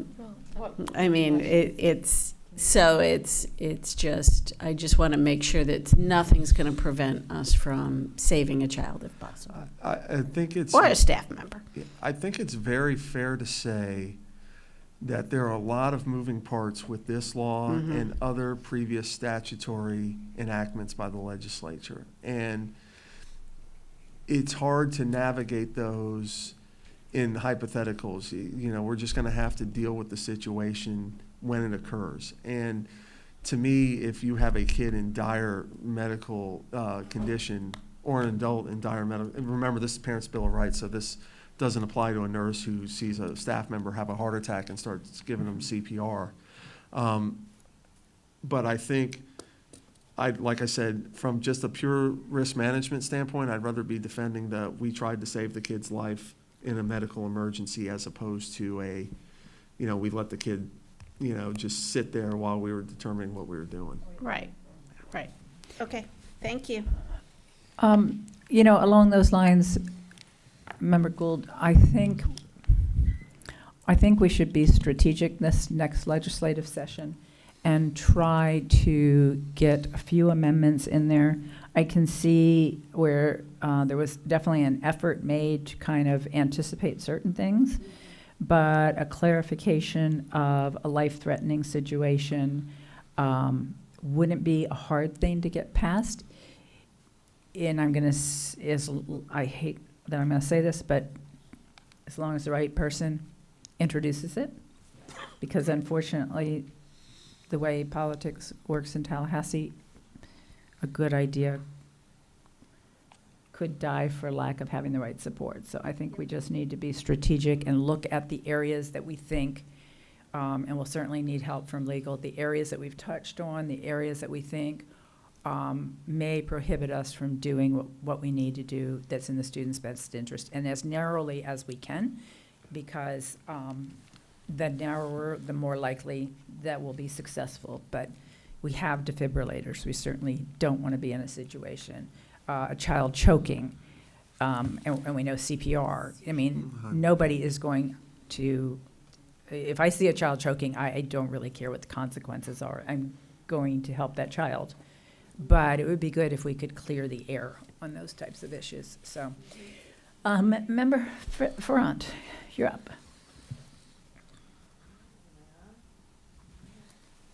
It's There we really go. difficult. Thank you, Madam Chair. So I think really when I read this, I don't look at it as that's something where we're trying to prevent kids from getting life-saving help. I think it's more meant to prevent medical procedures being done behind a parent's back. So when I read it, I see it as like, for instance, with COVID, if that had been in a policy, I would have maybe rested a little more sure that, okay, they're not going to be trying to give my kid a COVID shot while they're at school without my consent. You know what I mean? I think the school has done a great job of this year. There's all the different forms that were digital that had to be checked off, like, okay, I'm totally fine with this, or I'm not okay with that. And those were new forms, which I thought was really great. I think as a parent, we're really just looking for transparency. And I think that's, for this part, parents are wanting transparency and just to make sure that they're the ones in charge of directing their child's care. My kid is choking in the school, clearly help my child. And I think that's one of the forms that we already fill out at the beginning of the year. And it says, if there's a life-threatening condition or something like that, are you okay with us starting? And we'll inform you, obviously, right away. This is more, to me, when I read this, this is about things maybe being done behind a parent's back and saying, well, we know best, as the school or as the nurse or whatever, we think we know best and we know better than the parent. Whether, maybe you do or don't, it's still the parent is the one that's in charge. And again, if it's neglect or something like that, we'd call DCF. But I don't think the defibrillators, all those kind of things, I think that's, to me, common sense that, like, yes, that'll be, we have that ability. I agree that it's common sense, but if a statute's worded in such a way that there leaves some ambiguity as to whether or not it applies in a situation, it does have a tendency to make at least some people a little gun shy in dealing with it. I agree with what I believe the intent was 100% with what you said. I think this was more designed to prevent, hey, here's a vaccine event and, I don't need the parents' permission to do it. You can just get it. And I don't think that it would prevent us, and I don't think we would ever get hit with liability for engaging in life-saving measures. But there's enough ambiguity in there that I don't like it as a lawyer. I'd like it to be a little bit clearer in order to say, certainly it applies to that. I can't say with 100% of certainty. I agree with you that I think the intent behind this was what you said as opposed to emergency care. The other thing I did want to point out with the way, and this goes to the ambiguity of how things were written, with respect to the new forms where parents can consent or decline on each one of the services we provide.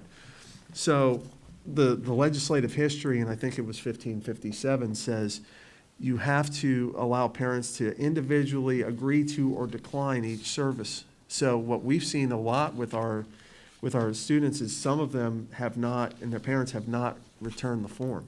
So from that standpoint, we have had to default to, if they haven't explicitly consented, then we are treating it as them declining the service because they haven't given their affirmative consent to it.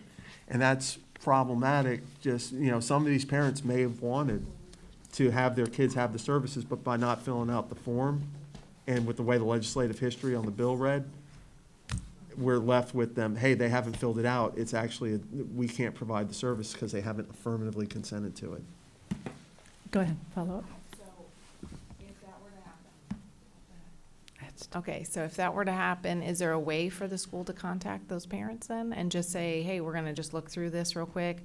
I mean, I feel like we did, a lot of other things where we go above and beyond to try to contact parents, so maybe We- that's something. We have already done that. Like, I remember talking with Sylvia Schaefer, who's in charge of our school health services, to say, you know, can we send out a letter that says, hey, you haven't filled it out, we're gonna take that as consent. We have sent out contact to the parents that says, hey, you haven't filled this out. If you don't fill it out, we're gonna consider that as you declining the services. So we have sent those reminders out. Ms. Corrin just said that with respect to kids that are in the clinic, we have also been contacting the parent to say, hey, we don't have your health authorization form filled out. What do you want us to do with your Perfect. child? So, no, that Okay. is measures we've been taking. Awesome, thank you. Well, that was helpful. Okay. Oh, and Ms. Corrin just said, I'm sorry, Madam Chair. Ms. Corrin also said that we've also made computers available for our parents who don't have access to computers in the home to come in and fill out those forms if they have not done so. Member Castrodental. Thank you, Madam Chair. I just want to follow up with these healthcare services. First, I know that we don't do vaccinations without without parental consent ever. But we do provide lice checks and hearing screenings. And I don't recall getting permission for those. We do get permission for both of those procedures, Hearing screenings are statutory. not lice? Go ahead. Okay. So there's a Florida statute that outlines, and I apologize, my computer just died on me, but there's a Florida statute that outlines what medical service providers are, not exactly what medical services are. So based on what we looked at, what medical service providers are, which considered everything from a massage therapist to a chiropractor to an audiologist and a therapist, et cetera, we created the form that we sent out at the beginning of the year. Oh, that would be great. We sent out the form that we created at the beginning of the year did include hearing screenings, vision screenings, et cetera, on that form because we wanted to take the broadest approach based on the legislative history. So obviously we don't do chiropractic care at OCPS or massage therapy, in that traditional form. So that wasn't on the healthcare form, but hearing screenings were on the form. I do not believe lice screenings were because that is not a healthcare service per se. So that's more just a check of the head for, the global safety of the school. But hearing screenings were on there, vision screenings were on there, and that was an issue that we did talk with Dr. Schaefer about at the beginning of the year because we are statutorily required to do those health and vision screenings. And unfortunately, we weren't able to reach as many of the children that needed it because the parents hadn't returned the forms. And that's when they started doing the outreach again to try to get parents to sign those forms so the students could get their routine screenings. All right, thank you. To clarify, you say we are required to, but we only required to if the parent consents to, correct? Okay. Yeah, Okay, that's, just wanna make sure I that's the part where the various statutory provisions become muddy and somewhat conflicting and given, there's also a principle in the law that says the most recent legislative statement of intent is what controls too. So this law is the most recent statement of the legislature's intent as opposed to the hearing and vision screening. So Okay. all of that is going into our analysis. Got it, thank you. All right, Member Salamanca? Are we keeping track of the percentage of return forms by school? Like, do we have, I as a school board member, can I see what schools have a higher rate of return of forms when I go visit it? I'm sure well, I hate to speak on behalf of that department because I'm not in it, but I'm sure that they are working with the schools to outreach those parents that don't have it, so I'm sure they've got some sort of idea as to a number. I mean, obviously, we're not going to identify who. I've got a Yeah, yes no, it's coming not, from the back. Just completion rate, like the total. Dr. Schuler has indicated the answer to that is yes. Thank you. Just thought you'd like a little help there, John. Yeah, I can't see in the back No, of you my can't, head. I you appreciate do not that. have eyes, that's because you're not a mom. Sorry. No, that's a very sexist comment. Sorry, guys. Oh, my gosh, I am in trouble right now. I am so sorry. I am in trouble with Channel 2. I can tell. Oh, he's gonna have really, he says he doesn't have eyes in the back of his head. I said, that's because he's not a mom. I've parented my kids a few times every once Oh, in a no, while. I so- know you have. Yeah. And I'm sure if your kids were behind you doing anything, you'd find those eyes in the back of your head. Oh, yes. So no excuses, John. Okay, should we move on? Yes, ma'am. All right, so now we're going down to subparagraph 2. The school district shall provide parents, legal guardians with the opportunity to participate in schools to improve parent, guardian, and teacher cooperation in areas such as homework, school attendance, and discipline. The school district shall provide parents, legal guardians with the opportunity to learn about his or her child's course of study, including the sources of any supplemental education materials. I believe most of our instructional materials are online to access for our parents, so they can look at those. Parents and legal guardians will be able to object to instructional materials and other materials used in the classroom based upon beliefs regarding morality, sex, religion, and belief that such materials are harmful. Instructional materials means having the intellectual content that by design serves as the major tool for assisting in the instruction of the subject or course. Of course, is your, to use the old school textbook as the actual main source of material. This may include other materials used in the classroom, such as workbooks and worksheets, handouts, software applications, or digital media made available to the students. So these are the provisions, I think, where the chair, you were identifying. So if a parent or guardian chooses to opt his or her minor child out of instruction, the minor child will not receive instruction. However, this opt-out will not prevent the teacher from providing the instruction to the remaining students during the regularly scheduled class period. That was came from the survey and the feedback that we got. So obviously, the opt-out decision of one child does not mean that every student of that child is opted out. If the parent, legal guardian chooses to opt out his or her minor children out of instruction that is mandated curriculum pursuant to Florida statutes, his or her minor child student will not be provided an alternative assignment, and the lack of participation may affect the child's final grade and or award of academic credit. This was the provision that Ms. Corrin and I had the discussion on this morning.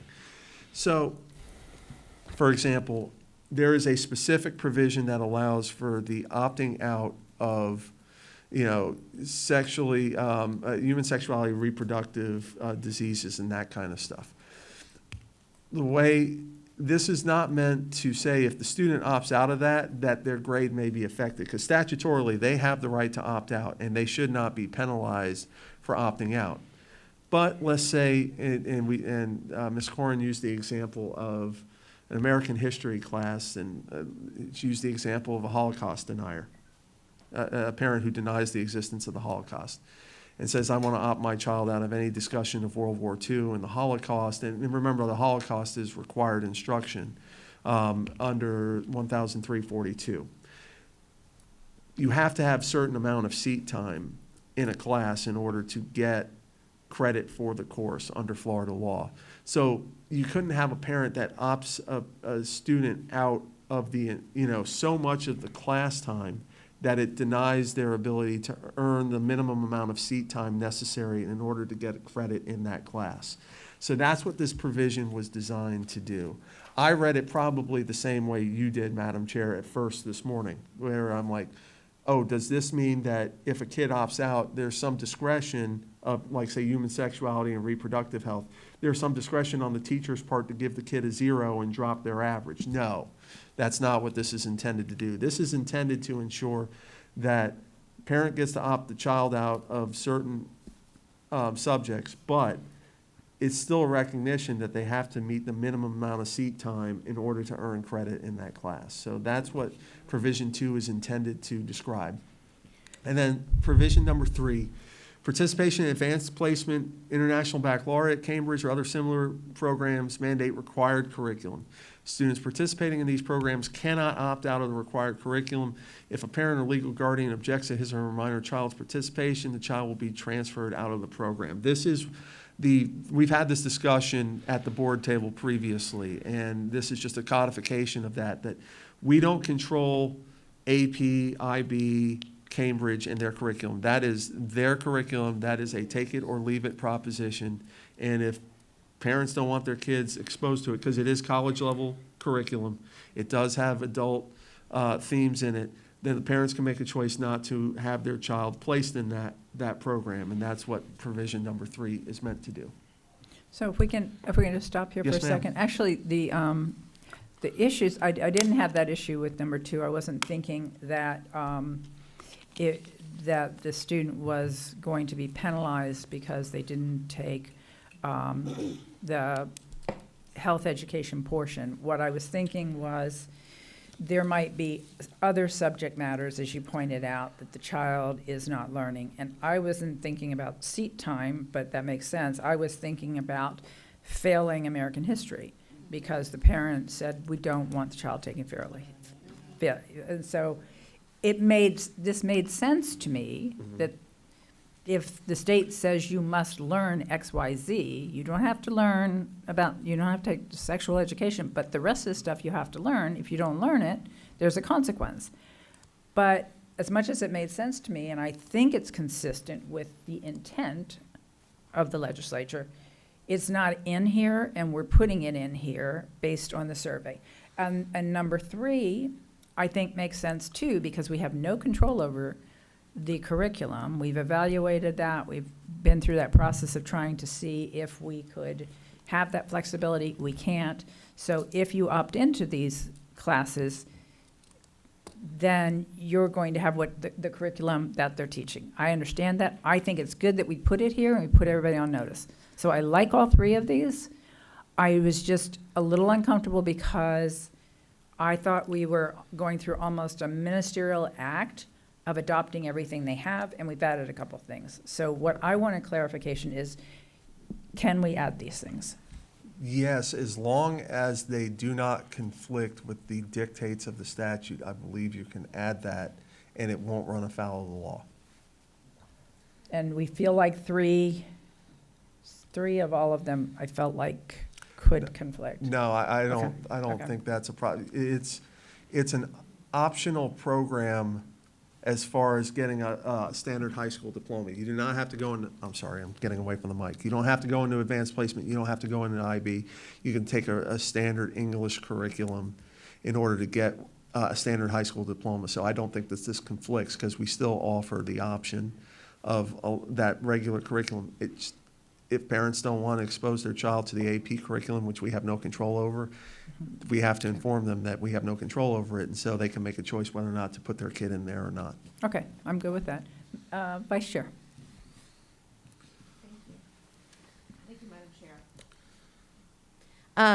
And I understand what you're saying about those points. But I'm glad, I think that we have to follow the law. We're constitutional officers and we will follow the law, but we also have to let parents know that these are you are now allowed to do this. However, there's still other guidelines which you have to adhere to, so know that if you do opt your child out, that there'll be consequences. Because for example, my question was be like with ecology. Like if someone's taking ecology and a parent doesn't agree with Darwin's theory and says, I don't want my child taught about evolution, do we have to not teach that child about evolution? Like, do we have to find an alternate, like we would find an alternate assignment for that student if requested?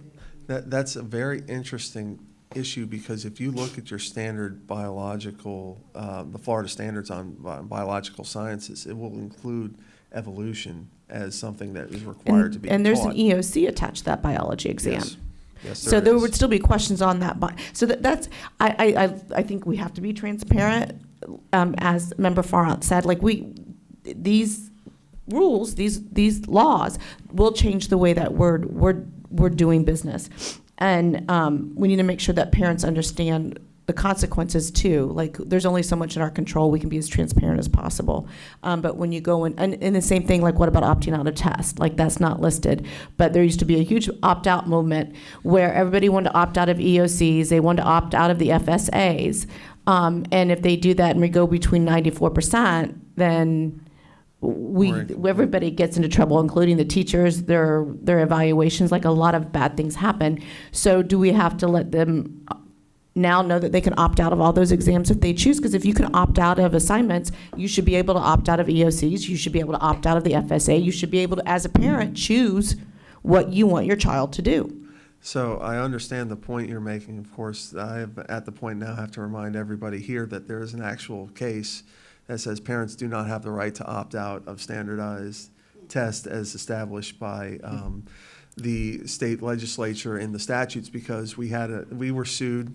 I remember having to write the motions to dismiss on all of it over that issue, and the court said, listen, these tests are there to determine whether or not the child is proficient with the material, and and that's a laudable goal for the legislature to make sure the child is proficient in the material, so then when they go out into society, they are educated persons, and they can't meet that goal of making these children educated by allowing parents to opt these kids out of tests. So until and unless the legislature passes a law allowing parents to opt out of tests, we can't do it. Madam Chair, follow up. You're recognized. Thank you. So I do think it's important that we're clear. I don't think that many parents are going to opt them out of biology or even the Holocaust, as you mentioned. I really don't think that's going to happen. But there might be a few. There might be one, a very small percentage. And with those percentages, they need to know what's at stake for their child. And I guess my next question would be, because I'm concerned about the fallout and the unintended consequences that sometimes these bills cause, that we've seen, that history has proven to us that it's true. Kids can't go against their parents. So if they don't want to be taught about Holocaust and then they fail that exam or they fail that test, they get a poor grade, that's hurting the child. And so, like, at what point would it be like, okay, the parents inadvertently, I don't know. It's just, I'm going to stop because I don't even want to go into the gray water, but it's just, it concerns me. And I guess because they have to be 18, not even at 16 can they make, okay. So I'm not saying this will happen. I'm just, it does. Madam Chair, Go can I ahead. address that real quick? Sure. So it's going to depend on what you're seeing from the parent. If you see the parent is opting out of a large swath of required Florida standards instruction, right? It may be incumbent upon the principal or the API to have a discussion with the parent to say, or the guidance counselor for that matter, to say, hey, look, this could be problematic for your child's academic progress.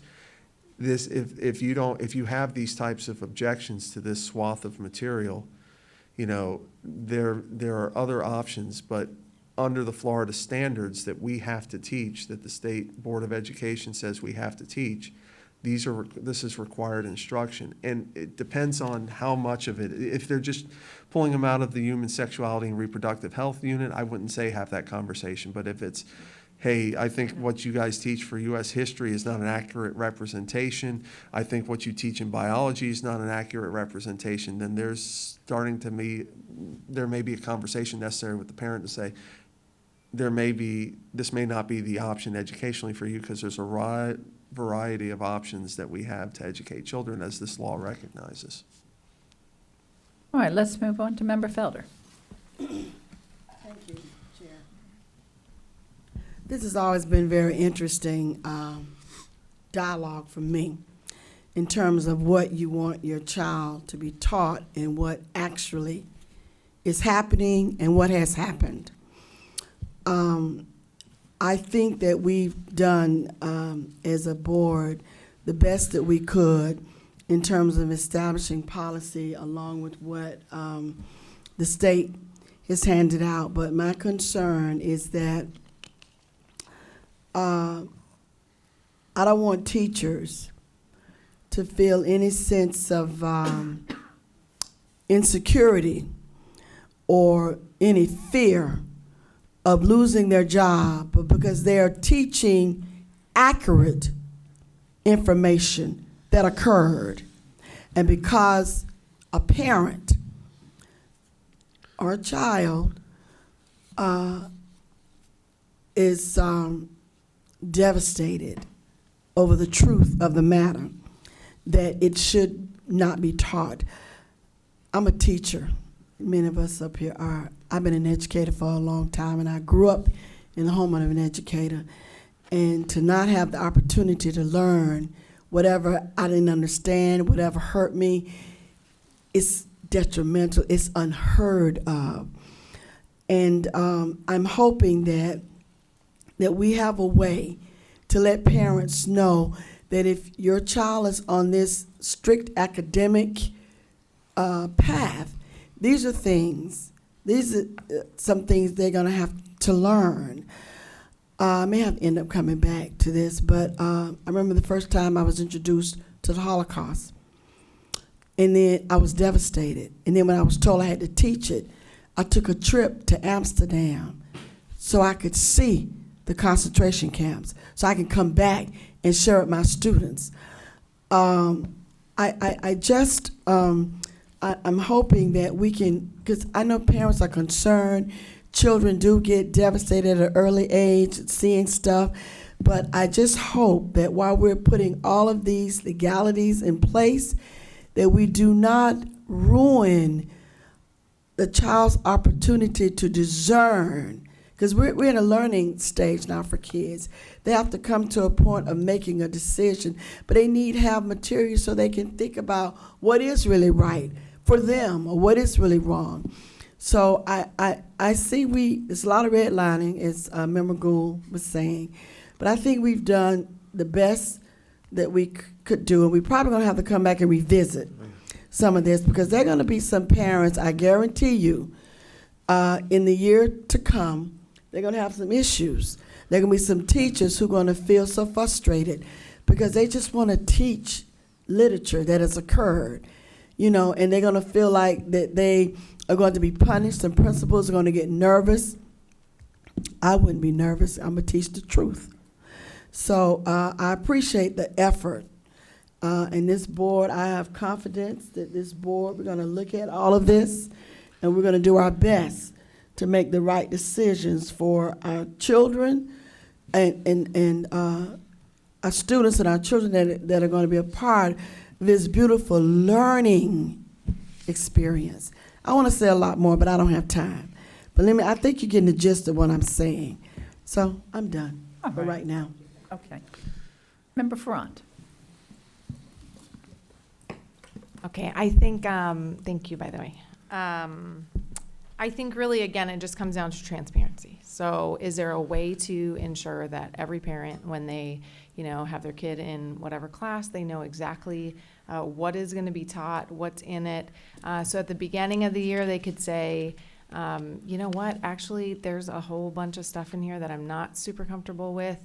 I'd rather them take it online through, Orange County Virtual, and I can help direct that at home. I have that now. They're making that decision, but also saying, hey, this is what is being taught. We can't change that. If you aren't comfortable with that, there are other options, but that doesn't mean you can just remove your child. If your child does take this class and you do remove them, it would lower their grade like that. But just being very transparent and making sure parents understand what is being taught, especially with like sex ed, for instance. I have 5 children, and my older 3 have all gone through that, and actually the 4th one now. Very limited information when it was coming. I had one where I was notified by another parent that said, hey, did you opt your child out? And I didn't even know it was happening.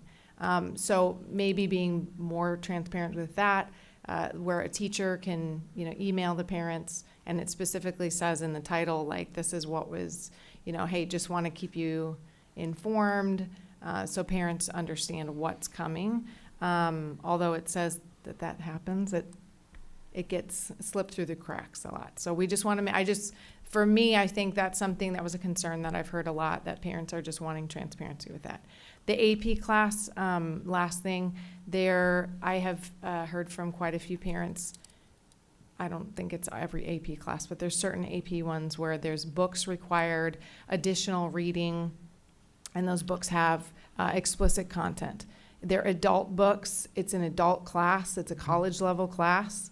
And so, for parents to know, hey, if your child takes this, so at the beginning of the year, so not halfway through the class, and they're finding this out, and it's kind of too late to switch classes. But at the beginning, saying these are the additional books that are going to be required, just so that you're aware and the parent kind of signs off on that, I think would be helpful. It would save, teachers the headache of feeling like, oh my gosh, this parent's going to come back. And so everybody just knows it's all open playing book. Does that make sense? Yes, it does make sense. Absolutely. So, Madam Chair. And yes. So I wanted to just, part of today was to utilize the website. So we have a parental rights and OCPS tab. And to Member Ferrant's questions here, it says how to inspect or object to instructional materials. And if you go down here a little bit further, you can visit the OCPS instructional materials page. And of course, if the internet works.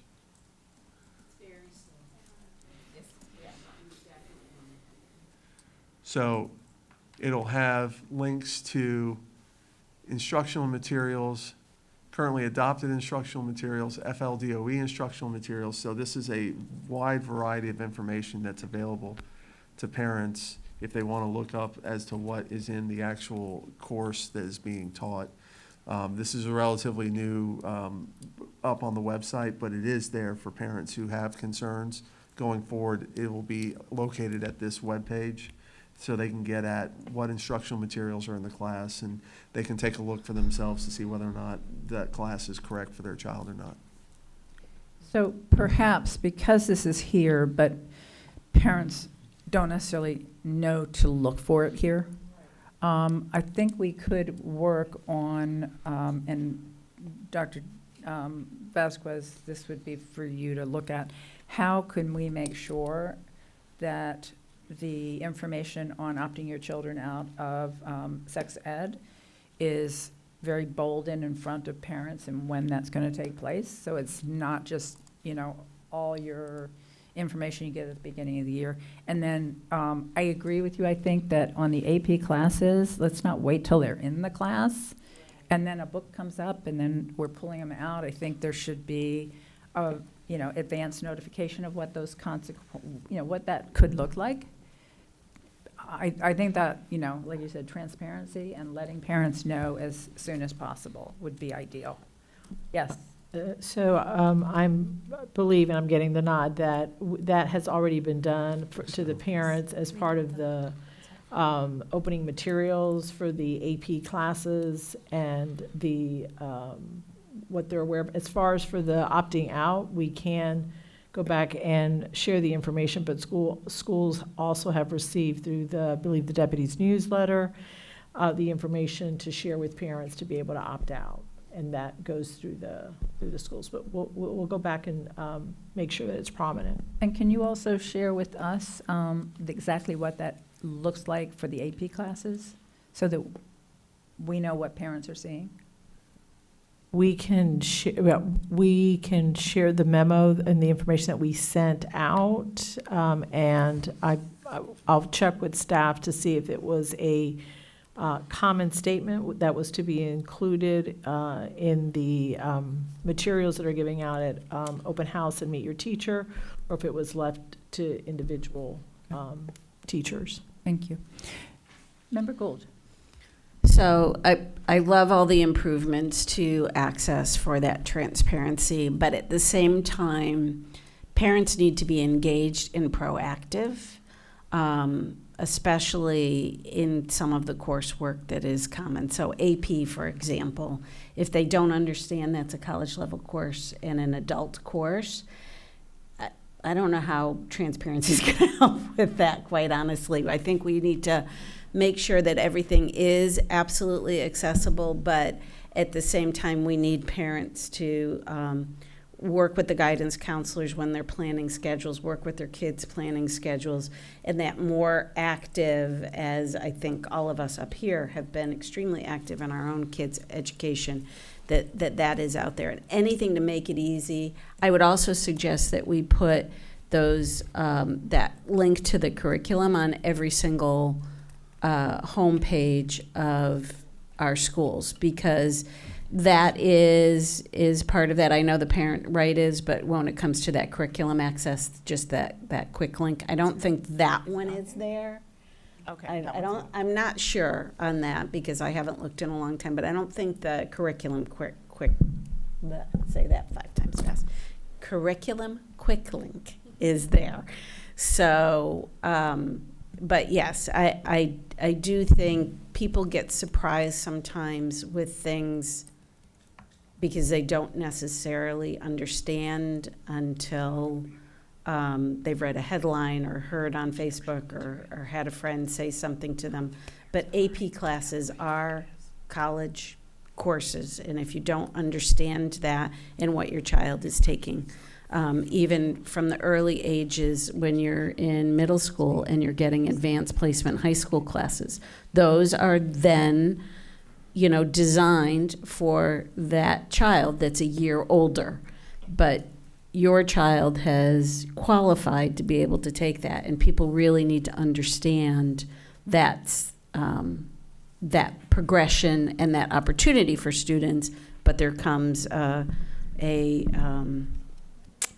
responsibility and added coursework with that. It's more intense. So thanks. Okay, Member Gallo. Thank you, Madam Chair. Member Gold answered the question I was going to ask. I thought we did have the curriculum on the website. Like, I know that we had the school report cards on the school website. I thought the curriculum was there as well. So but she answered that. I'm not positive. So maybe that we could find that out. I think that, I know that we have to have it easily accessible to parents, because I agree it should be transparent so that they can make informed decisions on what's best for their child. But I thought it was there. So if someone could correct me, that'd be great.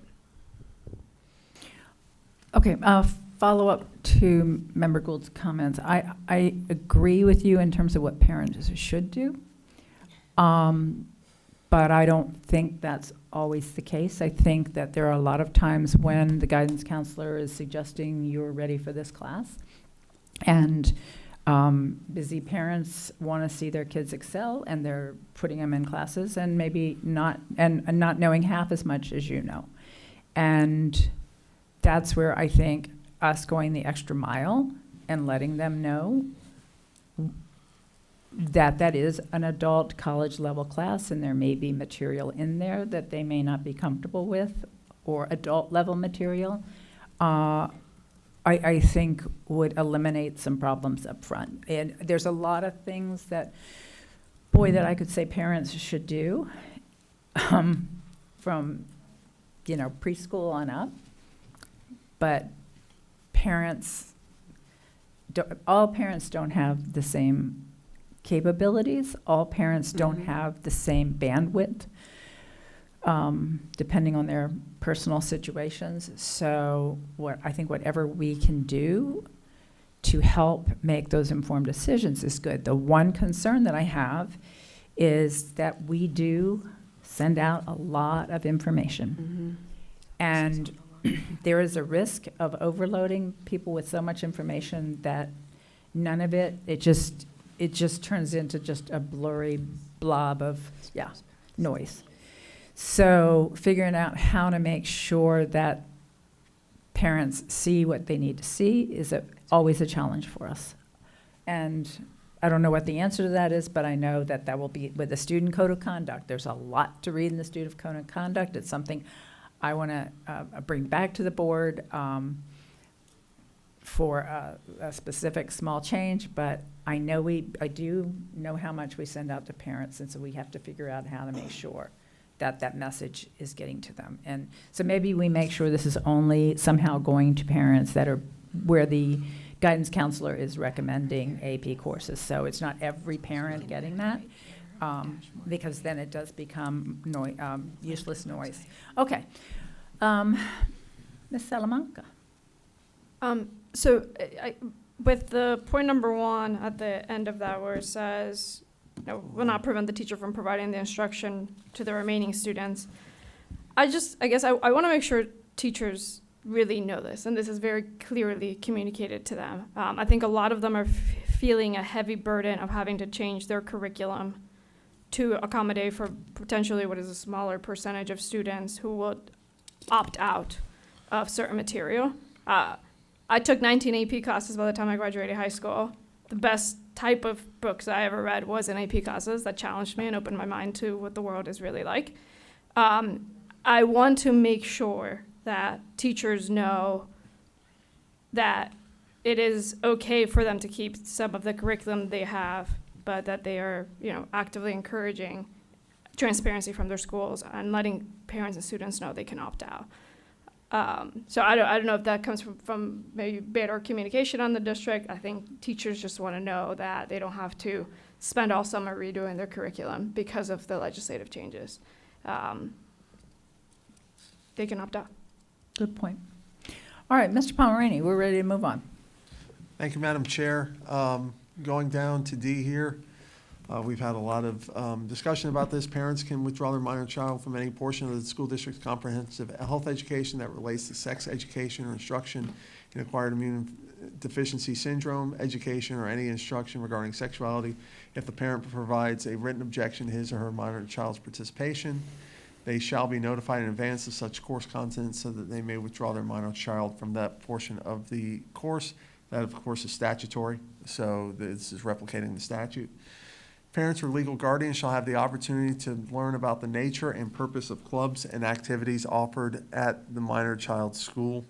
We have a listing on, and it came through our unitary status settlement that we had all those years ago in order to inform all of our children of the listing of athletic team participation in clubs that we have on campus, so they can be aware of that. That's a place where you can look, but parents also have the right to learn about the nature and purposes of the clubs and activities offered at the child's school.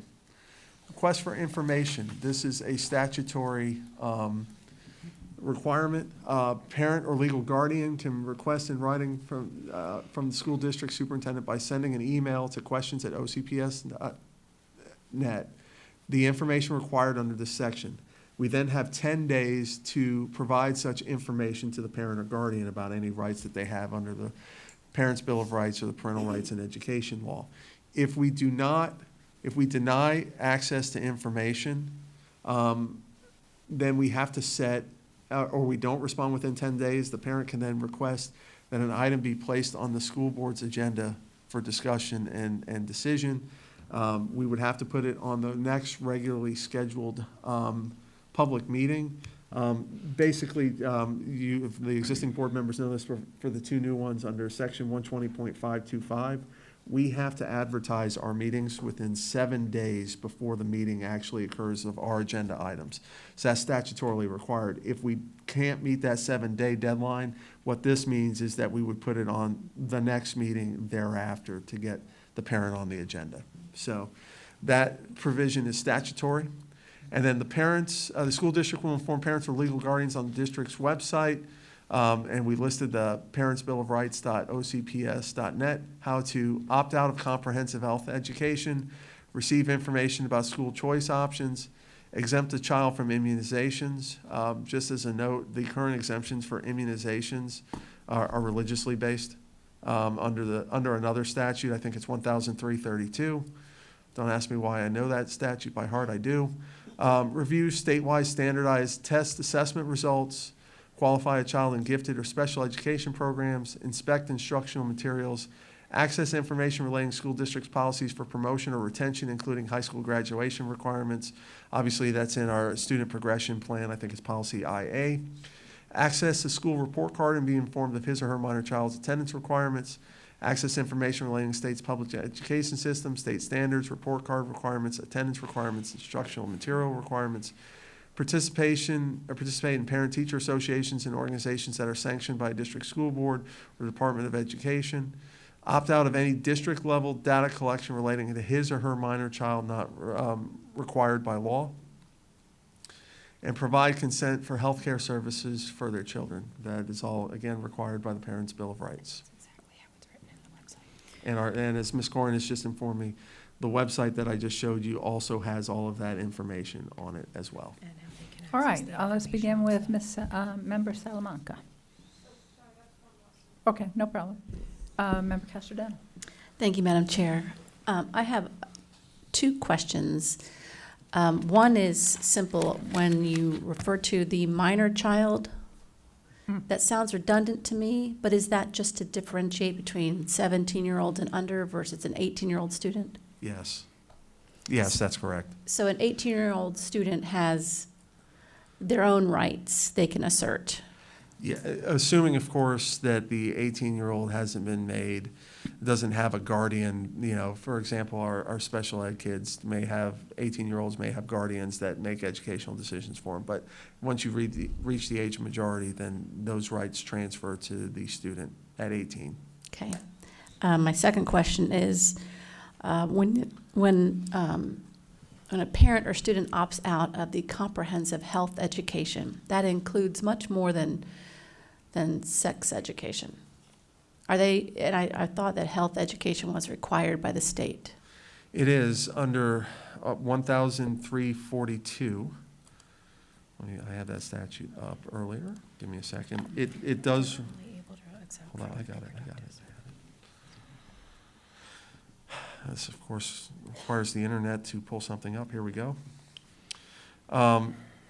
The health education, comprehensive age-appropriate, development-appropriate K-12 instruction on health education that addresses concepts of community health, consumer health, environmental health, and family life, including injury prevention and safety, internet safety, nutrition, personal health, prevention of and control of disease, substance use and abuse, prevention of child sexual abuse, exploitation, and human trafficking. For students in grades 7 through 12, teen dating, violence, and abuse. For students in grades 6 through 12, awareness of the benefits of sexual abstinence as the expected standard and consequences of teenage pregnancy. Life skills that build confidence, support mental and emotional health, and enable students to overcome challenges, including self-awareness and self-management, responsible decision-making, resiliency, relationship skills, and conflict resolution, understanding and respecting other viewpoints and background.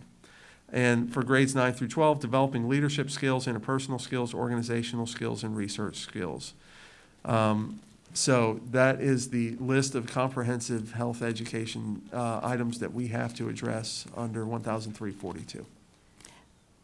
But I thought that you just read that a parent can opt out of all the health. So I don't understand. So the website is written and the policy is written exactly how the statute is written, which says that we have to notify parents on procedures on how to opt out of comprehensive health education.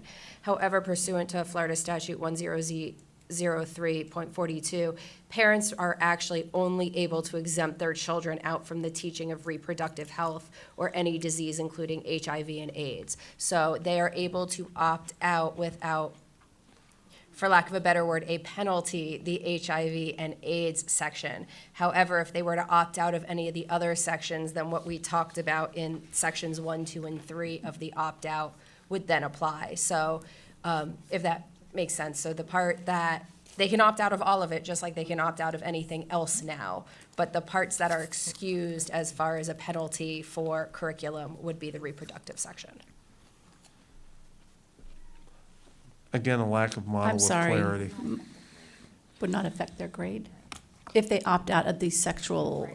Right. That part would part. not affect their grade because statutorily a student is allowed to opt out of the reproductive health and disease section. Right. So if a student was to opt out of that section, that would not affect their grade or their ability to earn a credit because the statute Okay. states that they're allowed. Okay. However, the rest of it could affect their performance.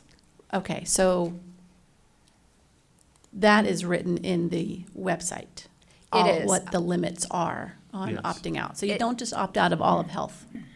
Okay, It is written. thank you for that clarification. Very much, it says parent legal guardians are able to exempt their children from the teaching of reproductive health or any disease, including HIV AIDS per section 100342 Florida statutes.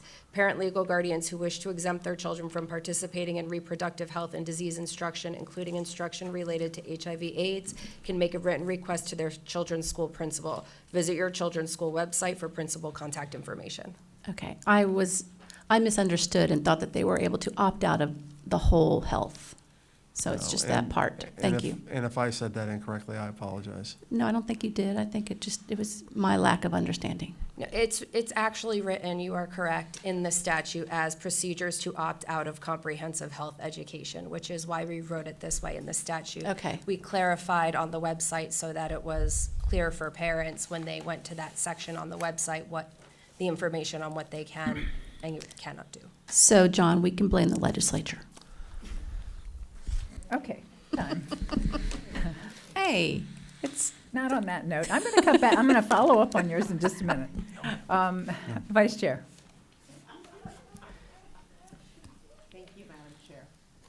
I just have a couple of questions, and maybe an observation.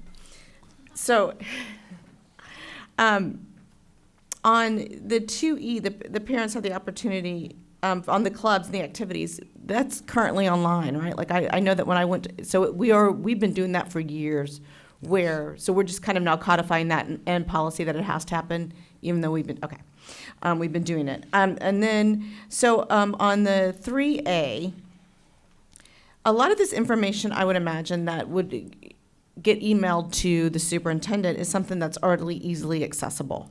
So I guess my question is if it's easily accessible, does it still have to rise to the board for the board to tell the parent it's easily accessible?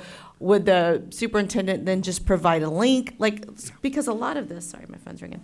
A lot of questions that might come through would be stuff that if you want to know the curriculum, here's a link. If you need to go this, here's a link. Like it's easily accessible information. That's the way we're envisioning it. If we get a question to questions@ocps.net, we would say, the information you're seeking is found at the following link.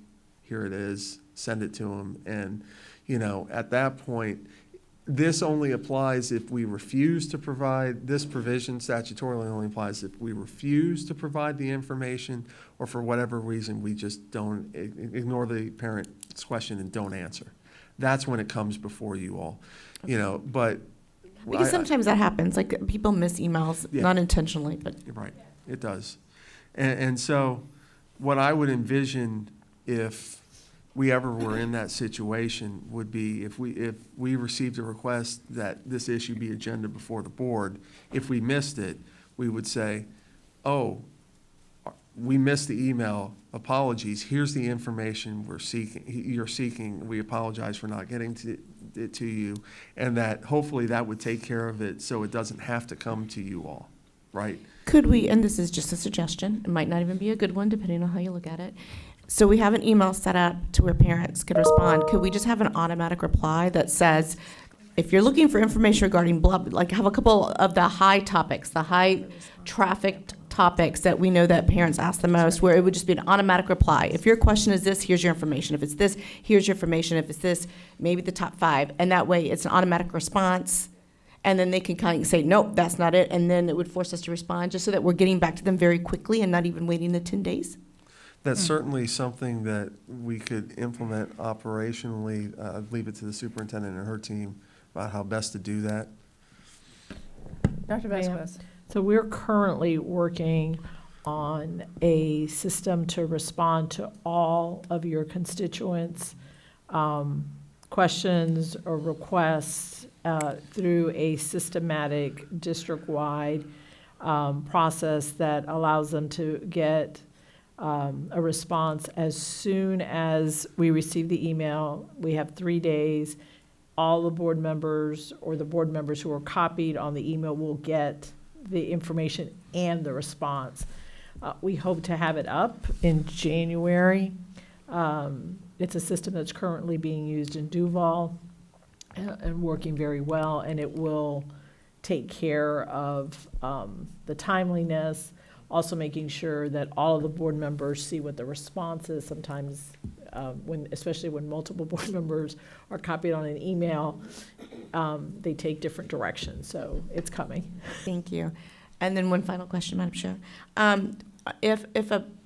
For example, and this came up, so I'm asking this, if, say at a high school, students are given the opportunity to take like a career aptitude test, would they need permission from their parents to take that career aptitude test, or would the student be able to decide on their own that they want to take that career aptitude test?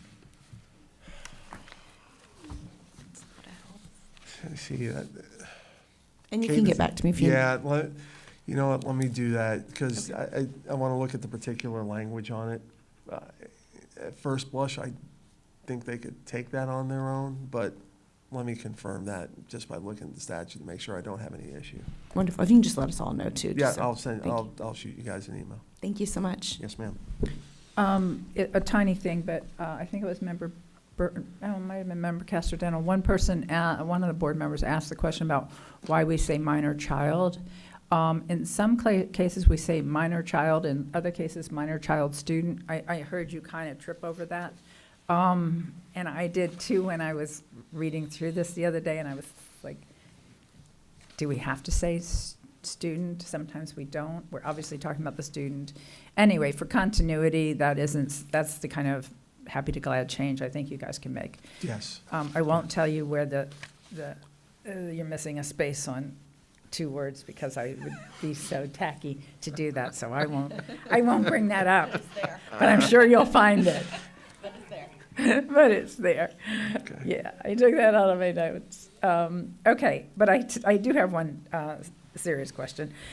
So exempt a child from immunization. The statute requires certain immunizations, right? Measles, Yeah. mumps, rubella. There's a few more that I'm sure I'm missing. So does this mean they would be exempt from the ones they're mandated to take? No, what you would have to inform them is they have the right to exempt their children from immunizations under the provisions of law, which currently say for those immunizations, you can only exempt them out for religious purposes. Okay. Okay, I wasn't sure if this just did away with all those measles and No, everything in the no. past. Okay, And All Chair, right, the good. That was- website specifically has a link to the form okay. that the parents would need to have filled out if they wanted to have that exemption. So it's not just something where you can write a letter. There's a form, it's called DH 681, and that is in that Parent Bill of Rights website. Okay, good. Any other comments or questions? Any problem with moving forward with this? I think we have a few things that we might come back and look at. Some of them are more operational and don't need to be in the policy, but at this point, we'll move it forward to a public hearing. Okay. John, did you say you had 3 more things for us after that? Yes, Do I remember ma'am. hearing that? Okay. Yes. Thought I heard that. So, I of course hesitate to do this because the last time I asked, it got broadcast on a public meeting, but can we have 10 minutes for a break? We have to have a what? Can we have 10 minutes for a break? Could we have a break? Yes. Yes, we can have a break. All right, meeting is back in order. Mr. Palmer, Rainey, you're recognized. Thank you, Madam Chair. Members of the board, wanted to give you an update as to 3 new rules that the State Board of Education has adopted and promulgated and that are now currently effective. So I'm just going to go in numerical order. The first one is 6A-10.081. This is the Principles of Professional Conduct for the Education Profession in Florida.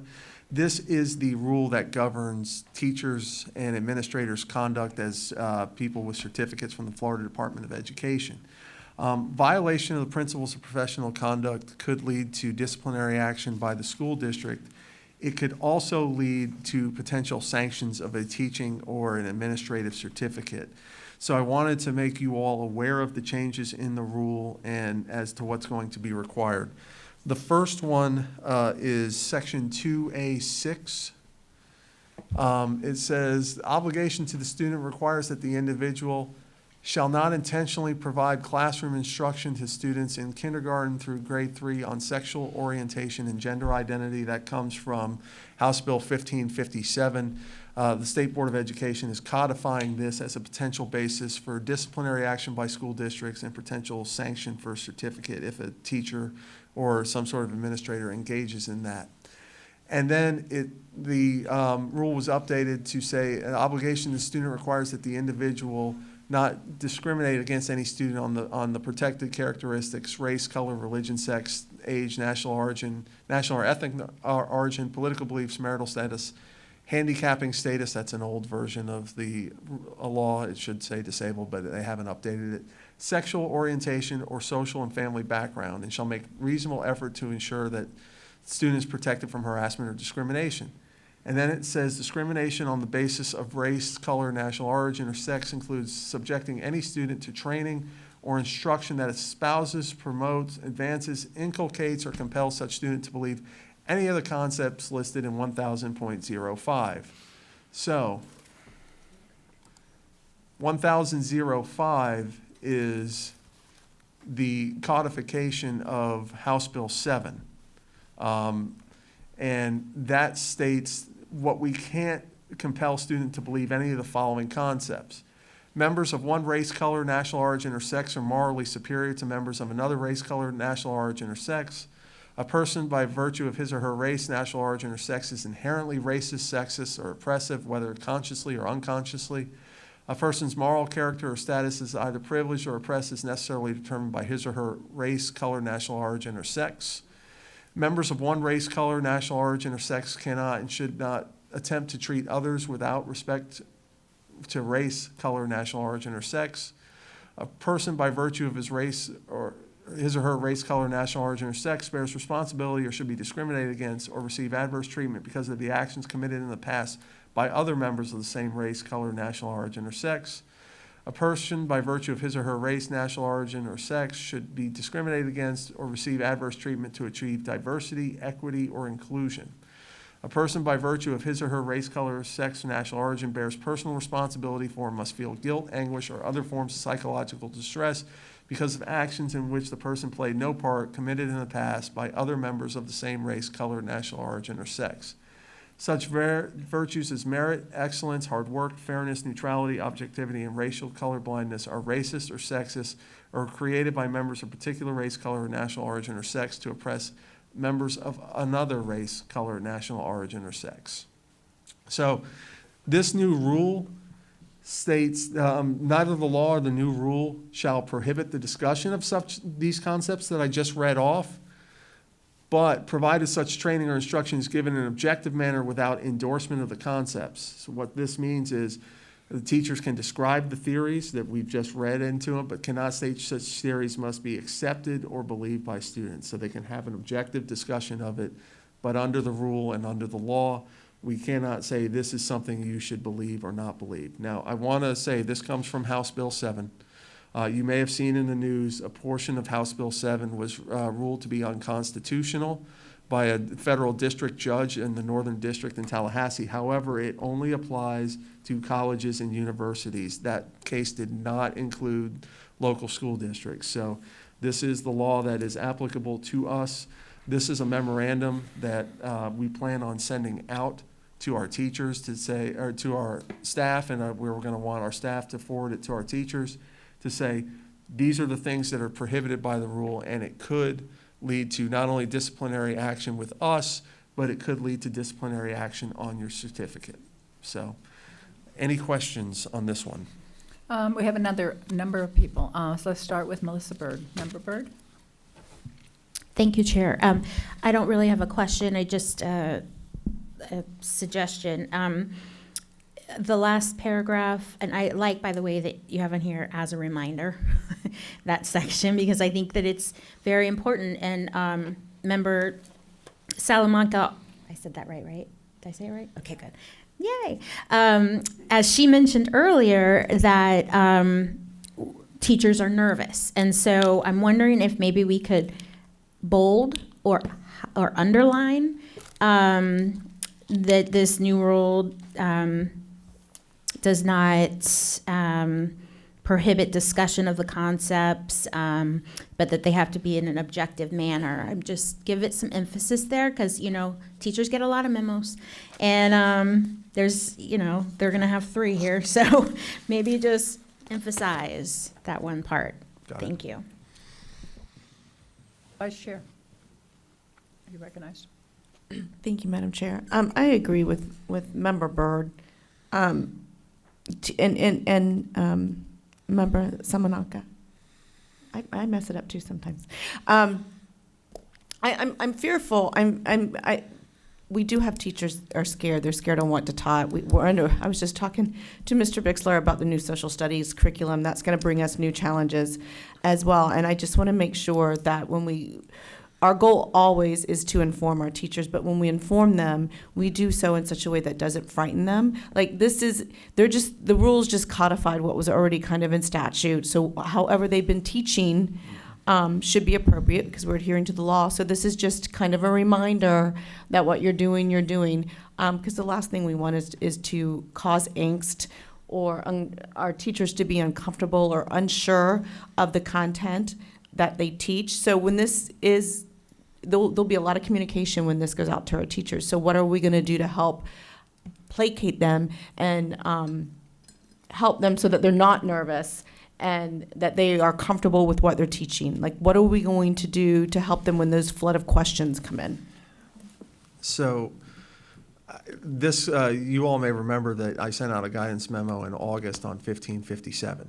And so we said, if there's any questions with regard to this, please don't hesitate to give us a call. The feedback that I got was this was clarifying. I got a few questions coming in, and we helped from principals that said, hey, my teachers are worried about A, B, and C. And we talked through the issues, and I'd shoot them an email back saying, hey, no, that's not what this is intended to do.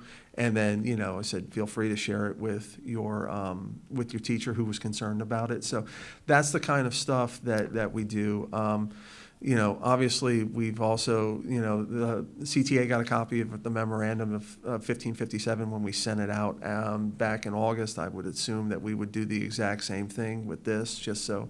And the instruction on this one as well is for our principals to say, hey, make sure you provide it to all of your instructional staff so they have it, so they can be aware of it. Here, the main purpose in writing this is, you're right, it's not going to change a lot of what most of our teachers do, but I want them to have the information to say, hey, these are the rules that are in place.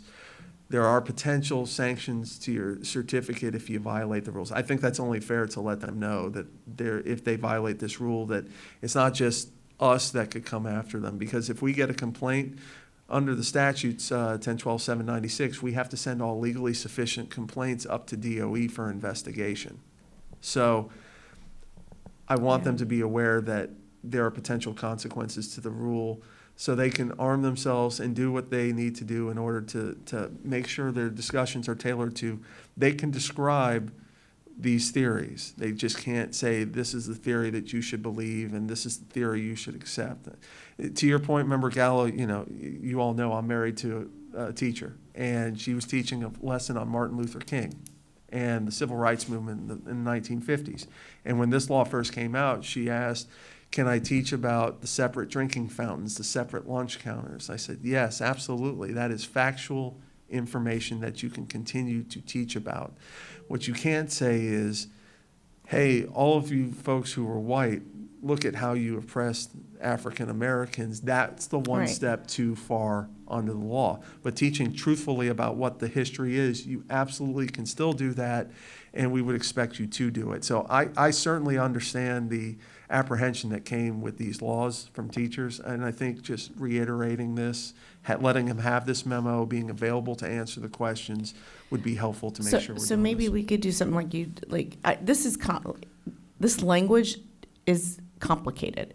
People are going to read the first sentence and they're going to stop. I mean, it's complicated. It's not kind of broken down in layman's terms for that people like me would like to see and to easily digest and understand. But I don't know if it would be possible. I don't want to create more work or cause more problems, but creating maybe that frequently asked questions, like you just said, like, can you do this? Yes. This is where you should, what you can do, what you shouldn't do, because there'll be some teachers that don't feel comfortable asking their AP or their principal, and they'll just be nervous, and it will have unintended consequences. So I don't know if there's a way for us just to make this a little bit more simpler, and then to do maybe a frequently asked question so that we can make it easily digestible for our teachers, so that there's no kind of gray area.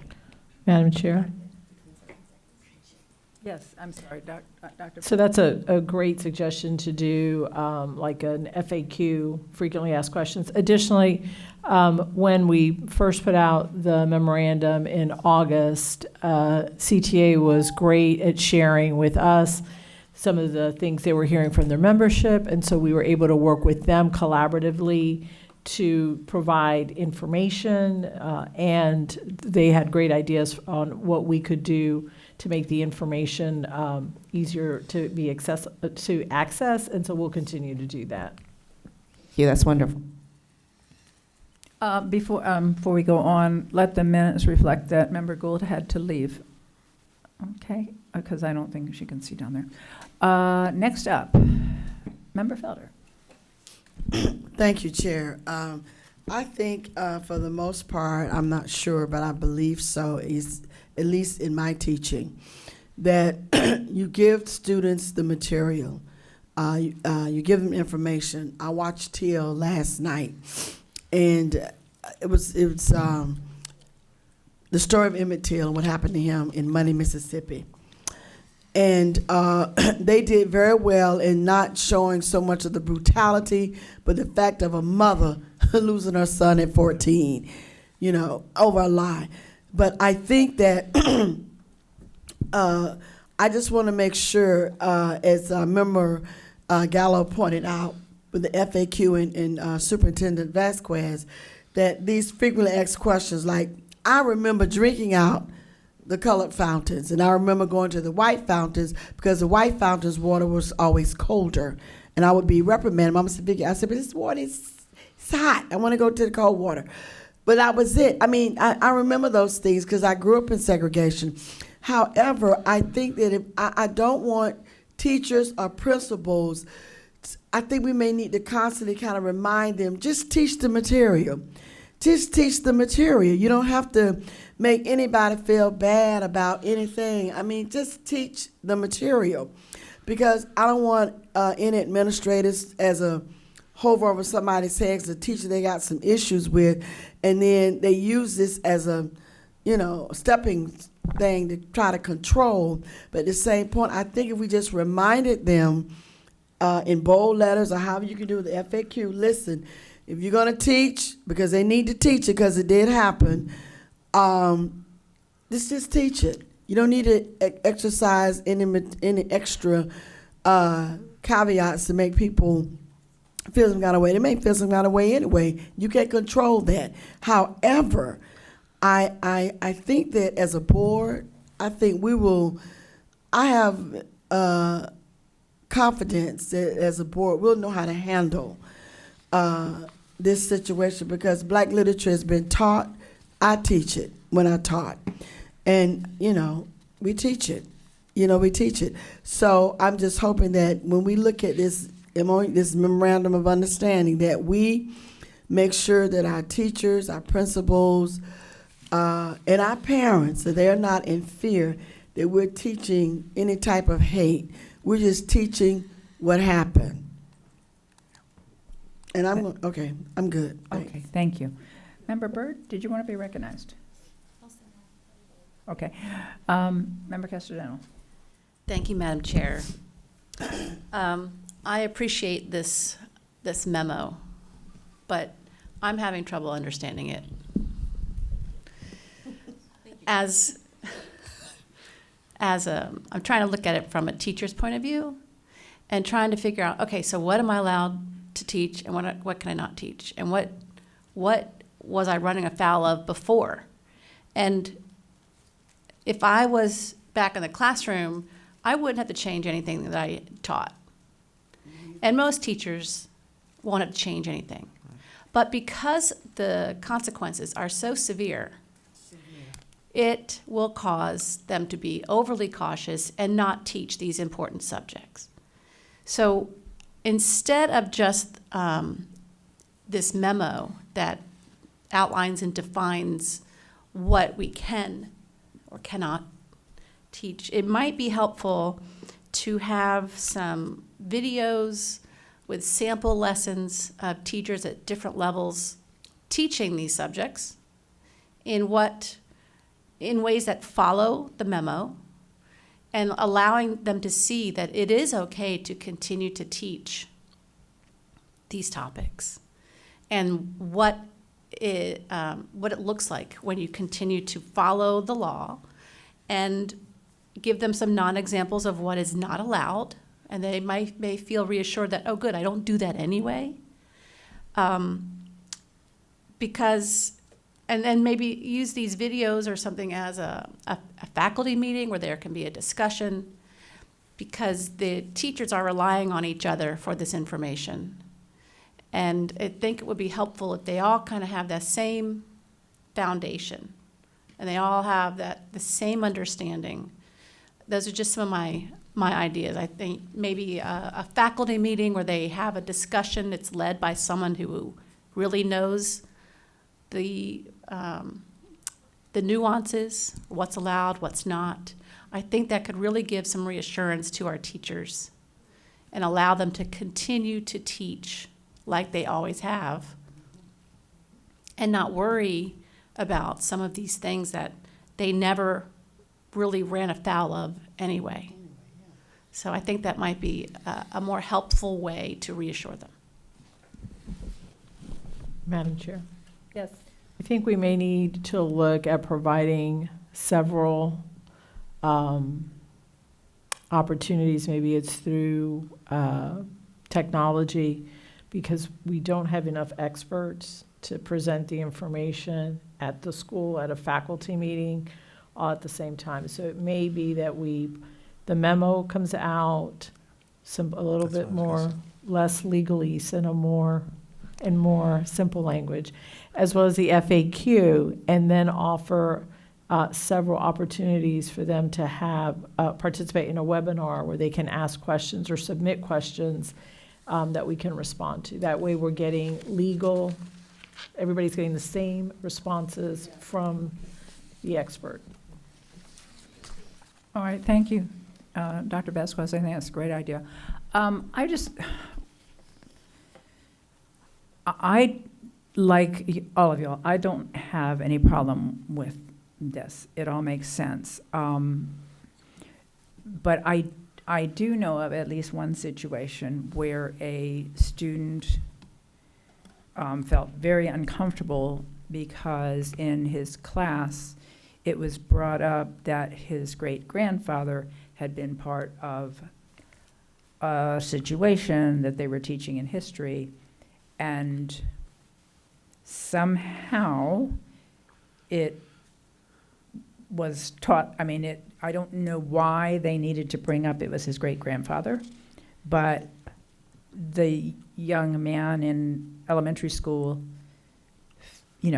felt like a racist and was kind of targeted through that experience. So I'm sure that doesn't happen very often. And I think the one concern I have about a lot of this is most of this is not happening in 95% of our classrooms. And so you have teachers going, what was I doing wrong? And a lot of times laws get made not because a lot of people were doing wrong, but because one person somewhere did wrong. And so a law gets made and it sounds like it's to fix a problem that's a wholesale problem. On the other hand, there are isolated situations where instructors do need to recognize when they're crossing that line. And that, to me, would have been one of those cases. And it wasn't like making everybody feel like they were racist because of their color, but it certainly made a young student feel that way. And so that's yes, I know. So my point is that while, again, the overwhelming majority, I would say 95+% of our teachers aren't violating any of this, and there's really nothing for them to change. But we can never assume that with 14,000 teachers, we can never assume that they're all getting it right. Or, and that might have been like, I don't know, I've done things where I'm like, oh my God, what was I thinking? I think I've told you about the time I went into like a third grade class and tried to relate to third graders and told them about a story where my brother did something to me, and I'm not going to tell you because third graders might be watching it. And I realized my brother was about third grade, and this story was not a good story to be telling to third graders. It put ideas in their minds. So we've all been there where we do something, we look back and go, wow, that was dumb. So anyway, that was my 2 cents on that. Let me call on Member Salamanca. It just feels like the very last line is an afterthought, and it's probably the most important line. Like in the last paragraph, in the thick paragraphs of, you can teach the concepts and the theories, just don't do that. And I'm just curious if that could be higher up, more specific, maybe a very clear, what does this mean for you in the classroom? And most specifically within the bullet points, and it doesn't have to be in this memo, but broadly, hopefully shortly after, some examples of what are explicit sentences or things that you cannot do. Because I think, I'm looking at some of these bullet points and it's like, you can't make a kid feel guilty, but that is completely out of the control of a teacher, right? Sometimes when you're just teaching the theory of slavery, kids will feel guilty, and that is a very natural feeling to have when you just learn about history sometimes, or the Holocaust, whether you're, that you're just human. That's a human emotion. But I think teachers will they'll be cautious about, how do I never make a student feel guilty, period.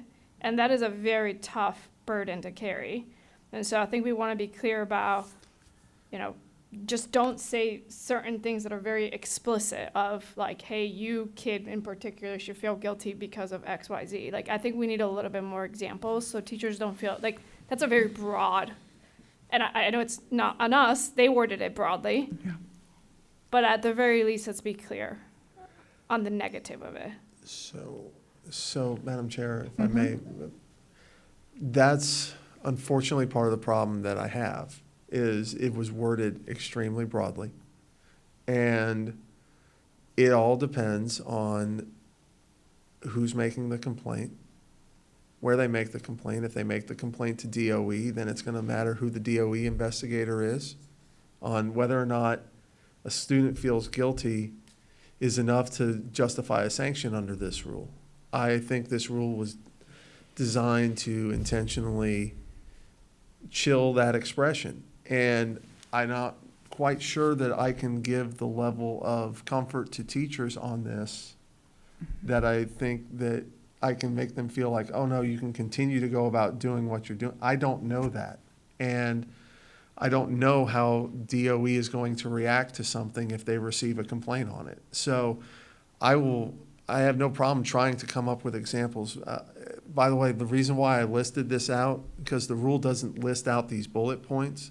I wanted them to, I think our teachers need to be informed as to what specifically this rule prohibits. And the wording of it, yeah, it's legalese. I understand that, I get it. And, I have a hard time reading some of it and understanding exactly what the parameters are. So I'm willing to try to get examples, but there are obvious examples, and then there are examples that I may think are not obvious and I think are close calls. But somebody up at DOE may say, no, that's a clear violation of the rule. Yes, I mean, the law will be made in the gray area. I understand that. But can we at least define the very red extreme area of do not do this? It's a starting point. No, I get it. We'll meet somewhere I in understand. between. I understand.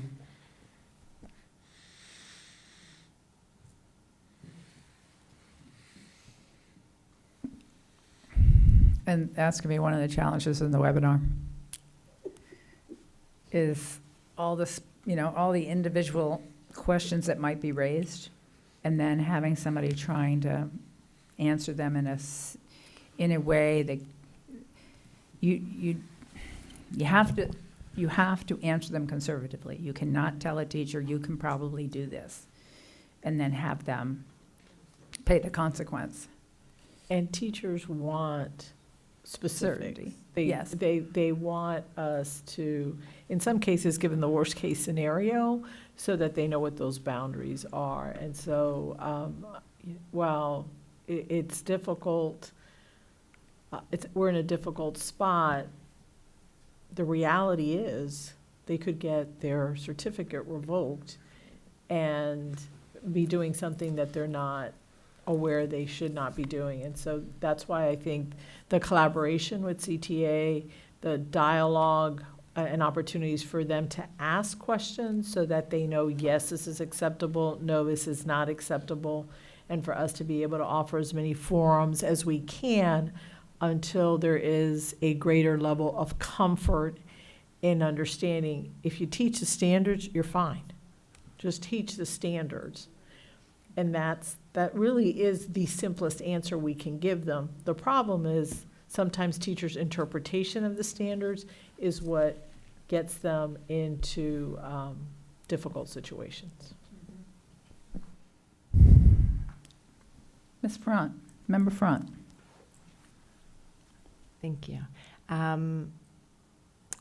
I think, like, is there a way maybe you could do, I'm new, so I don't know, but is there a way that you could give the statutory information, but then also give something more in layman's terms, like Member Gallo was saying, where it's a little more like, listen, if you just read this, basically this is what the legalities are. And like I think most of us are saying, that the vast majority of our teachers are teaching, you know, what they're supposed to be teaching, and they're amazing teachers. But there are, of course, there's always a rogue here or there, or they choose I have a story of one teacher who chose a video, and it was in, I think it was an English class, and they were trying to describe some, you know, I honestly don't even know why they shared the video. But the video was shared, and it was a modern day political group. They would show them speaking, and then it would flash back to a black and white of a, you know, racial beatings, things like that. And then it would go back. So it was basically, to me, like propaganda of trying to get the kids to believe, well, this political group is okay with racial beatings. Okay, so that kind of video, of course, should not be played. That's basically, that would be a major no-no, according to this.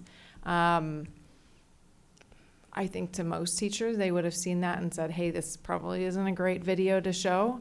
But is there a way to then say, hey, you know, be very careful with, if you're going to add a video in, or if you're going to add something in to back up your curriculum, which I love the videos. I think those help kids. They want to see other, ways of learning or whatever, not just hear their teacher's voice. But to say, hey, if you are, that needs to go through your principal or AP or something like that, or to kind of help them to know, like, okay, we've got your back. We're not trying to just, fire you because of one thing. And then also, is there a process? Like, if they do this once, is it like, hey, you got to be really careful. See how this violates this rule. How does that work? So let me start backwards with your last point and go backwards. There is a process where we don't immediately go to termination. Let me be clear, though. Under this rule, if you engage in this type of instruction, that's just cause for dismissal for a teacher. That's the new rule, okay? We don't necessarily jump to termination on the first offense. Depending on the specific facts of the circumstance, sometimes we have, right? Not under this rule because it's been newly adopted, but in other instances of misconduct. So the problem with that is we could say, hey, here's a written directive, which is non-disciplinary under our system. But it would be a confirmed case that there was a violation of the rule. And now I have to send the confirmed case of the violation of the rule up to the State Department of Education. And they are not bound by our determination in any way. They could say, you guys gave them a non-disciplinary directive. We think the certificate should be suspended 6 months, a year, 3 years, 5 years. They could take that action. And so I can't guarantee that whatever penalty we give doesn't lead them to harsh sanctions on their certificate. So, yeah, we can take some action to maybe minimize it on the first instance, but we would still have to report up to DOE that there's a violation of this rule, and then that's out of our control.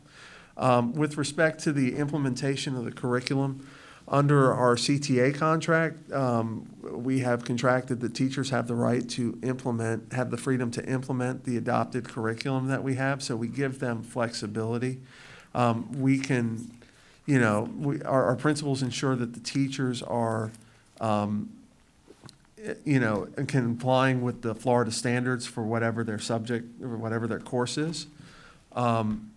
But, you know, within that, as long as they're complying with the standards and teaching those standards, we do give the teachers some flexibility in materials that they utilize other than the assigned text, right? So a lot of this, to I think, the points that have been made up here is teachers are going to have to utilize some judgment to say, is this an appropriate video? I mean, principals are always available to answer a question about whether this is an appropriate video or not, or could run afoul of this or not. So part of that is teachers do have some freedom. We would hope that they would involve their administrators, but some may choose to and some may choose not to involve their administrators, and we may get it on the back end. You know, trying to put this in layman's terms, we can try to do that. I think there's some ways that I could say that. I mean, obviously, you know, it would be like on the first bullet as an example, I was just looking at it. Members of one race are morally superior to members of another race. And, you know, obviously the crude example is, you know, white people are superior to any other race that there is, right? I mean, it would almost, that would be the kinds of examples that I would give to it. And, you know, we could do stuff like that, but that's not going to be the hard part, to Member Salamanca's point earlier. It's the gray area where it's all going to, you know, see how strictly or loosely this gets implemented by DOE. In the meantime, don't anybody breathe. Okay, I have one question for you, John. Yes, ma'am. Huh? So the paragraph before the bullets, the new rule also states it It should be is, yes. Yeah. Discrimination on the basis of race, color, national origin, or sex. Okay. In rule number 6A 10.081,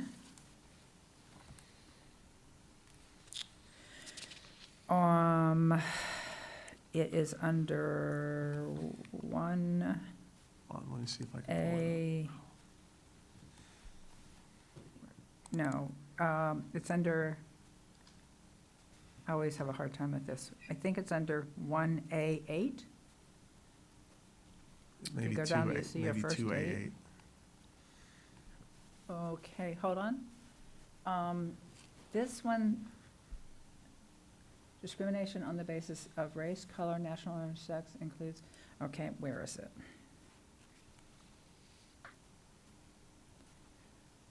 Shall not, oh, okay, go up above the highlighted part. Beginning of number 8, shall not harass or discriminate against any student on the basis of race, color, religion, sex, age, national or ethnic origin, political beliefs, marital status, handicapping condition, sexual orientation, or social and family background. So my question on where we just were and on everything else that I see in these policies, I see sexual orientation here. And I don't see it consistently throughout. So do you have any idea? I was like happy to see sexual orientation there, but it seems like you can do everything except for harass and discriminate. Do you know what I'm referring to? So I'm going down to the history of when this was amended. So sexual orientation was added in 2016.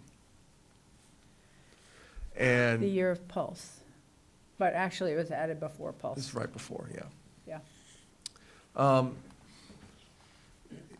This is sort of a preview of the next two memoranda that we're going to go over, but sexual orientation was added because it was becoming the prevalent view based upon the way the cases were going, that to discriminate on the basis of sexual orientation and gender identity was to treat people differently because they didn't conform to the stereotype of their gender, you know, i.e., if you're a man, you should be attracted to a woman, and if you're a man attracted to a man, you're treating the man attracted to a man different than the man attracted to the woman, and then you're differentiating on the basis of sex.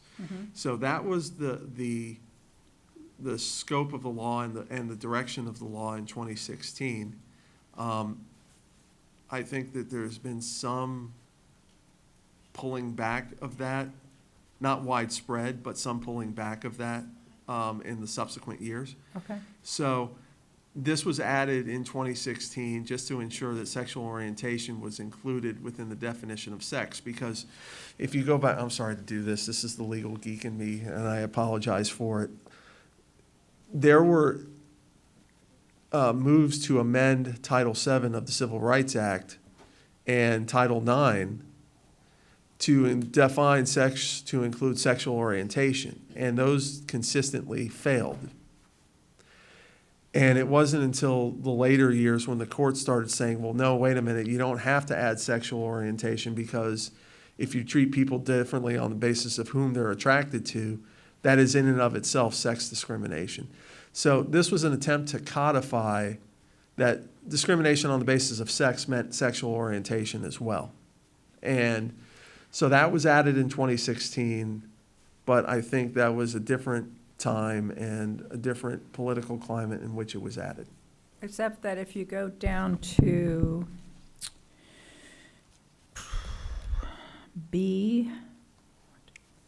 C2,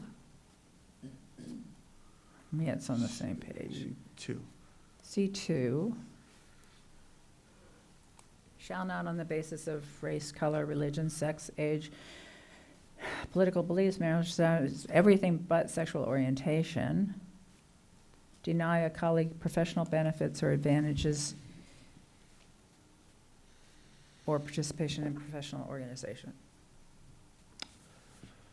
You are seeing inconsistency in the rule by the drafters. Now, I will tell you, with respect to deny a colleague professional benefits or advantages or participation in any professional organization, that's been taken care of by the BoardDocs case from the Supreme Court in 2020, because they've said you can't terminate or otherwise take an adverse employment action against an employee on the basis of sex, and that includes sexual orientation and gender identity. So, or transgender status, I think is how Justice Gorsuch referred to it. So its absence is irrelevant. for this purpose, yes. Okay. I just, reading this, there were several times it listed, and like only one time it mentions sexual orientation, and I just was at a loss to figure out. This rule is notorious for having internal inconsistencies, Okay. depending on when it's amended. Okay. All right. You have two other Yes, ma'am. issues? All right, so field trips. So this was field trips, extracurricular activities, and other supplemental programs and activities. This is the new rule. Obviously, we know what a field trip is, an outing away from the school. Extracurricular means definition of 1006-15. That's basically outside of the regular curricular context. Supplemental programs means extra academic assistance, such as tutoring or remedial help that is provided to students in any subject area occurring before or after school, on weekends or during the summer, where provided by or through a school district or on school district property. So if we adopt policies on field trips, let me get that. There's the cursor. If we adopt policies for field trips, extracurricular activities, and supplemental programs, we have to be ensured that it is consistent with the Parents' Bill of Rights, and that we protect the educational records, the privacy of education records as set forth in section 1002-22, as well as the privacy interest of all students and parents. And then we have to give certain notifications. So our procedures must require that a signed parent or guardian permission form for field trips that includes at a minimum the following information: nature of the field trip, dates and times of the field trip, specific locations and types of establishments to be visited, modes of transportation, method of student supervision provided, such as the anticipated number of chaperones. And then 6, whether room assignment for overnight lodgings are not separated by biological sex at birth. So, district procedures for overnight lodging must include accommodations or modifications to ensure that all students have the opportunity to participate in the field trip. So, let me pull up the memorandum. Let me make it larger so I can actually read it. So, the current version of the rule, it just summarizes what's in the rule to ensure that our principals are aware. We list out the bullets, and then it says the district procedures for overnight lodging must include accommodation or modification to ensure all eligible students have the opportunity to participate. So the purpose of this, and listening to the discussion, was to ensure that if a parent desires that his or her student only room during overnight trips with students who have the same biological sex at birth, that such accommodation be made to ensure that they are only rooming with other students who have the same biological sex at birth.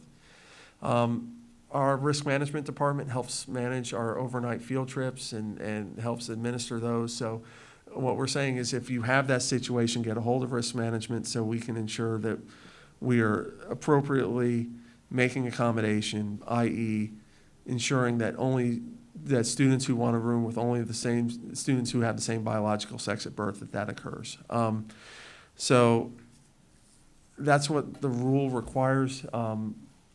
It's going to be very difficult, I think, in some cases to administer because not all of our students are out as transgender. We may not know that some of our students are transgender, but I think in the scenario when you know that John was Jane last year and you have a parent comes to you that says, I know John was Jane last year and I don't want my daughter rooming with, or I think I reversed that. If you know Jane was John last year, I don't want my daughter rooming with Jane, who I knew was John last year. I want you to accommodate my daughter by having her room other than with Jane.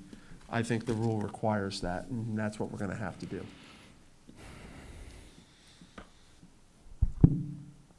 Oh, I'm sorry. Member Gallo. Thank you, Madam Chair. What's our current policy? What do we do currently for our transgender students when we do overnight field trips? Currently, they room with in the gender in which they identify. How many do we take a lot of overnight field trips? I know there's one in 5th grade where you go to the Camp Winona. Is it Camp Winona in 5th grade? There's various ones. There's Okay. some that are out of state, or those are typically the ones that require overnight stay. But I would say it's definitely declined over the last few years. This would probably be more when we're looking at students who might be competing at a national or state competition where it would require an overnight stay, whether it's sports related or like a debate. We just had a debate competition, drama, more in the secondary. And do we have a policy where the parents can't stay, like if there's chaperones, the parent chaperones have to stay in a room not with the child? Right. I don't know that it's a policy, but I know that that's the procedure that we have, is that the parent chaperones they stay separately from the students. And I'm sure that's to liability, right? Yes. All righty then. I don't know. I just don't even know what to say. Okay, thank you. Member Byrd.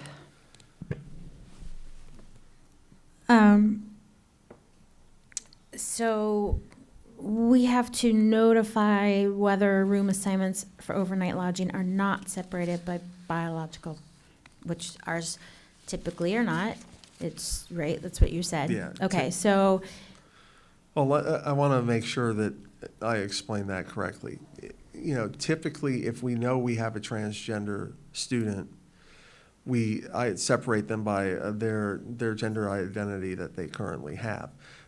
We don't have that on all field trips, clearly. I mean, Right. we don't. We have field trips where we may not have kids who, have how they identify different than their birth sex. So that's not. if we have a known transgender student, we, let them room in the gender in which they identify, but that's not every circumstance. Okay, so would these notices that have to be on permission slips now, would we have that statement on all our permission slips as opposed to specifically just putting them on ones where we know we have transgender students, because that concerns me? So this was not in this context, but in the next rule we're going to discuss on the bathroom rule. That was a discussion that all of the school board attorneys, when we got together in November, had a very large discussion on that, because it could be read either way. And I'm not necessarily sure that if you don't have any transgender students going on the field trip, why would you necessarily have to do it? However, I think there's the other end of it, which is this rule was intended to have the maximum transparency for parents that it could possibly, that you could possibly have. So let's put it out to all of our parents that we may, if your kid goes on an overnight field trip, you may have, a student rooming with another student who may not be that biological sex at birth. So the answer is that was a group of 40 lawyers, and it was probably split down the middle. Okay. Follow up a little. And I get that. I think that in my opinion, it would be better to do that and let parents opt out, or parents to ask for that accommodation. No, that's not what I want, in an effort to protect our kids. I have real concern about, if you did it just for certain schools and different trips, especially like small groups, drama groups, they're small, debate clubs are small, that is not a good idea. I will tell you, I think that is the safer of the two courses from a legal perspective.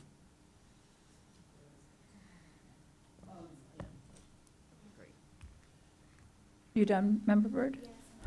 Thank you. Vice Chair, you're recognized. Thank you. Thank you, Madam Chair. I would agree with Member Byrd. We have to protect the rights of parents. I 100% agree with that. But we don't want to unnecessarily hurt a child or out a child. And so if we just make it that it's on every form, whatever forms we have, every form possible, so that we give kids or give parents the option and the transparency, but don't inadvertently out a child in some of these small trips and cause anguish for that child. And we have to be careful in how we push forward policies. We want to adhere to the law, and I support parental rights, but I don't support hurting children. So I like Member Byrd's idea of just let's put it on everything that we do. As long as it's consistent, then we're giving everybody the opportunity, and we're not outing a child on a particular event or discouraging transgender children from participating, because if we just do it on certain things and not, we will be discouraging them from participating and attending. And what we do know is this population, this marginalized population, has the highest suicide rate, and I don't want to do anything to contribute to that. Thank you. All right, so I may be confused here. So if we put that statement on everything that goes out for field trips, and if a parent says, I don't want my child potentially rooming with a child that was born of a different sex, and we don't know, we have 100 kids on a field trip, and we don't know if any of them are transgender. So the parent has put us on notice, I don't want my child in that situation, and we don't know who we're separating them from. I'm struggling with that part. Pardon me? Go ahead, you're recognized. Like for the teachers to know who it is, we would basically have to ask all 100 students, are you trans or not? And what we were trying to avoid is not outing the student, is what I kept hearing. And so I was just thinking through the practical implications of that, and we're giving parents a guarantee now because you said that's not okay with you, and I don't know what we would do with their child other than put their child in a room by themselves. If we want to, unless we knew that we had a transgender child who was out, that's a very different situation, but it seems to get a little more complicated if they're not out. And May I? please, So first of Dr. all, we Vasquez. have a standardized permission slip that is used across the district. So the intent is that it would be put on all those forms. That way it is consistent across the district.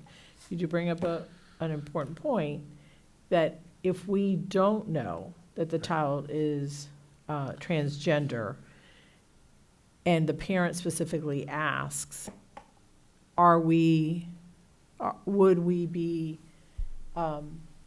would we be in compliance if, let's say, the child says, look, my roommate is trans, my parents don't want me to be in a room, and then we just make a switch at that time because we didn't know? Or are we supposed to ask so that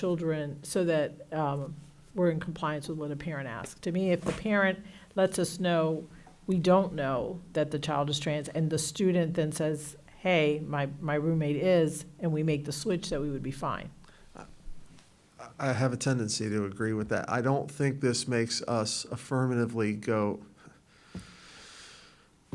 check the, students to see whether they're biologically male or female. I don't think that we're in that business, and I don't think this rule puts us in that business. However, if you have a child that is openly out and a parent says, I know Jane used to be John, and I don't want my daughter rooming with Jane, then we are affirmatively required to make sure that the daughter doesn't room with Jane.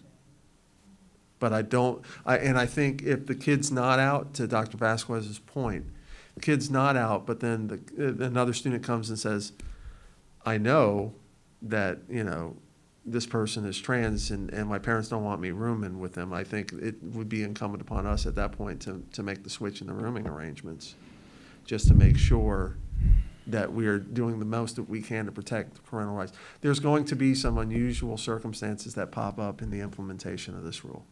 We're just going to have to play those on a case-by-case basis and do the best we can to honor the parent's wish who has said, I don't want my kid rooming with somebody who's not the same biological sex at birth. Whenever we become aware of that information, that's when we start to have a duty to act. But if we don't know a kid is transgender and they've never identified to us as transgender, then I don't think we are affirmatively required to check their biological sex through any sort of check on that. All right. Member Byrd? Are we out? You out? I'm good. Oh, you have Thank a comment, sorry. No, I couldn't remember if this just wasn't TikTok. Go ahead. yeah, no, I queued back in, but No, it's Dr. Vasquez said it. I was just going to say that is inherently the problem with these rules is that there really is, we're not going to be checking. So, it's all about self-reporting and, that's often not the case. So anyway, never mind. I'm good. Thank you. Member Casterdental. Thank you, Madam Chair.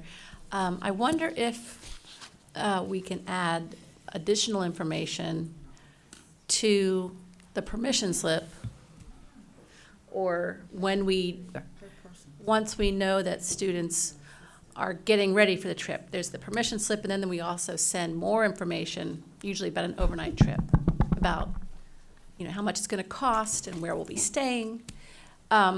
Is it possible to do follow-up with, let us know if your child needs overnight accommodations that would protect their privacy?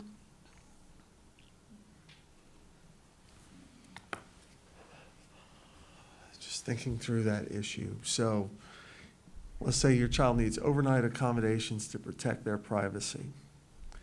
That could be a trans kid who is not out, a transgender Right. child who is not out. So the thing that I worry about with that is that could subject us to Title IX liability, because you have to ensure that that child has the same access on the same basis as any other child, Right. regardless on the basis of sex. And what has happened, the cases that have been filed by certain transgender students, and it's the Adams case from up in St. Johns County that's currently before the 11th Circuit, is this was a child who wanted to use, this is a restroom case, but I think the principle would be just as applicable. This is a child who said, I want to use the restroom in the gender in which I identify, which is now male, even though I was born biologically female. And St. John's School District then enacted a rule that says, no, we're only separating bathrooms by biological sex at birth. And the district court held that that's a Title IX violation, because you didn't allow the child to go in the bathroom in the gender in which they identify. In your scenario, I think that if you sort of say, and it would be a parental choice, right? For a parent to say, my child needs an accommodation for privacy purposes. But even asking the question, I fear, could lead a parent who may be litigious to say, hey, wait a minute, if you're offering my kid a choice, you're not treating him or her the same as you would any other child. That concerns me, and I've seen litigation that goes that way. I think if it depends on what reaction you're going to get from the parent, right? Some parents are like, my child, even though my child was born biologically female, my child is a male. I want my child to be treated as a male for all intents and purposes. I don't want any extra, I want you to treat him like a boy. And by even asking me the question, you're still treating him as a biological girl. Follow-up? Yeah. So if that is the policy, then are we saying that we would force a student who identifies as a male to room with males? Or to room with females? One who identifies as a male then must room with females? I'm not necessarily, a lot of this is going to come down to how the parent brings the situation to us. It really is. I mean, certain Which parents. parent? The parent of the child who is transgender. So let's take it that way. The parent of the child who's transgender may say, I want you, my kid is trans, but he's really not comfortable, or she's really not comfortable. Can we have an accommodation that has them rooming by themselves? And we may say. Or with a friend Or with a who friend. doesn't mind? Who doesn't mind. Maybe, I think that would probably be permissible, right? Then you may have a parent who turns around and says, no, my child is a boy, and I want my child to be treated as a boy, and you're not separating him. And if you do, I'm going to haul off and file a Title IX lawsuit, because I think that violates the law. And so there's that dichotomy. Now, let's talk about the kid who has said, I don't want a room with somebody who is transgender. I think if we know a child is transgender, I think it's very clear we don't force the one who doesn't want a room with the transgender child to so room with them. And that complies with the rule, and I still think it keeps us in compliance with time. What do you think we do in that case? So we have a transgender, and we have another child and his parent said, I don't want him Right. rooming with a transgender. This child who the parents don't want, isn't that the one that's separated? Yes, Okay, yes, okay, that's what I was trying to That's what I thought communicate. you were saying. Yes. I think we keep them separated, and that keeps us in compliance with the rule, and I still think it keeps us in compliance with Title IX. I guess this is the problem that we're going to have, right? Title IX currently says it is sex discrimination to not allow a child to use a bathroom or a locker room in the gender in which they identify, right? That's what the current Title IX guidance is from the federal government. You have this rule which says we need to, if a parent doesn't want a room with a transgender kid, they have the right to opt out. And then the bathroom rule is going to have to say, we're going to have separate facilities for, kids who want to go to the bathroom or be in a locker room or based upon biological sex at birth, right? So there are some certain conflicts between the state rule and the federal interpretation of Title IX at this point. So I not only have to worry about you all complying with the state rule until it's deemed unconstitutional or overruled, you know, we also have to worry about the potential Title IX suit that comes if we don't follow the federal interpretation of the law. So it is a very difficult situation to try to navigate. I think, yes, ma'am. I would think it would be prudent if you're having an overnight field trip or event, that it's worth it to provide some kind of individualized accommodation for a student so that we're not putting them in this category of having to prove one way or another. And we're not having their parents, and I don't really see it as a parent saying my child is not going to do this. I see it as more of someone else's parent is having a problem. But I think that's more likely than, I agree with you, that's the more likely scenario. But if we're trying to follow the law and avoid being sued at the same time, that a remedy is to provide a hotel room for one person and a parent or whoever the chaperone is, that we just avoid rooming with them if it is a known student. Is that a problem? I know there's an increased cost, but isn't that cost, I mean, we could pick that up versus being sued. If the parent agrees, it's not a problem. If the parent doesn't agree, then it is a problem. If the parent says, I don't want my child being treated differently, then it's a problem. I think that a child would be treated differently if they were forced to room in a situation where they are in a very uncomfortable situation. I don't know. I just see that is the most friendly remedy. That we're not forcing anyone to room with one another. We allow them to have a room by themselves. The other thing that could happen is if you start offering rooming by yourself as an accommodation that the district pays for, then you could have a lot of students saying, you know what, I'd rather just room by myself. And, you know, that could become an expensive proposition on an overnight. So is being sued, though. No, that is. I don't disagree with you, but this is sort of the rock and the hard place where it's going to, our office will be involved on these field trip questions, I can guarantee you, because, you know, risk management's going to call us and we're going to have to assess the individual facts of every case, and we're going to have to say, what does the parent of the transgender child want? What does the parent of who doesn't want a room with kids other than biological sex at birth? Do we have any of those? And it's going to take analyzing every piece of that to come up with the best solution, and it's going to be case by case. I can't lay down a uniform rule on it as much as I would love to.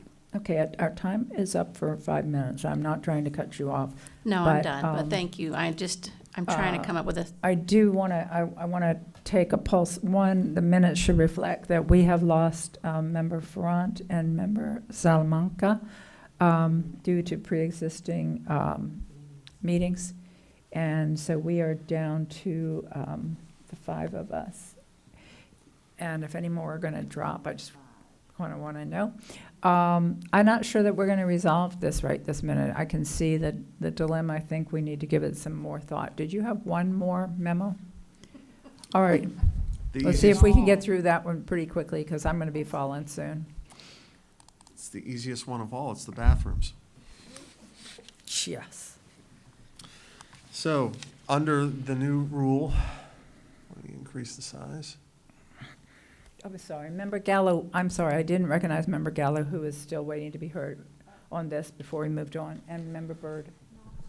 You're on the next one, Member Gallo. Go ahead. Thank you. I'm sorry. And I think this is going to apply to the memo that we're going to get ready to go over. I think that we have to be careful as we move forward. I think the key is going to be to communicate to all parents about what's best for children.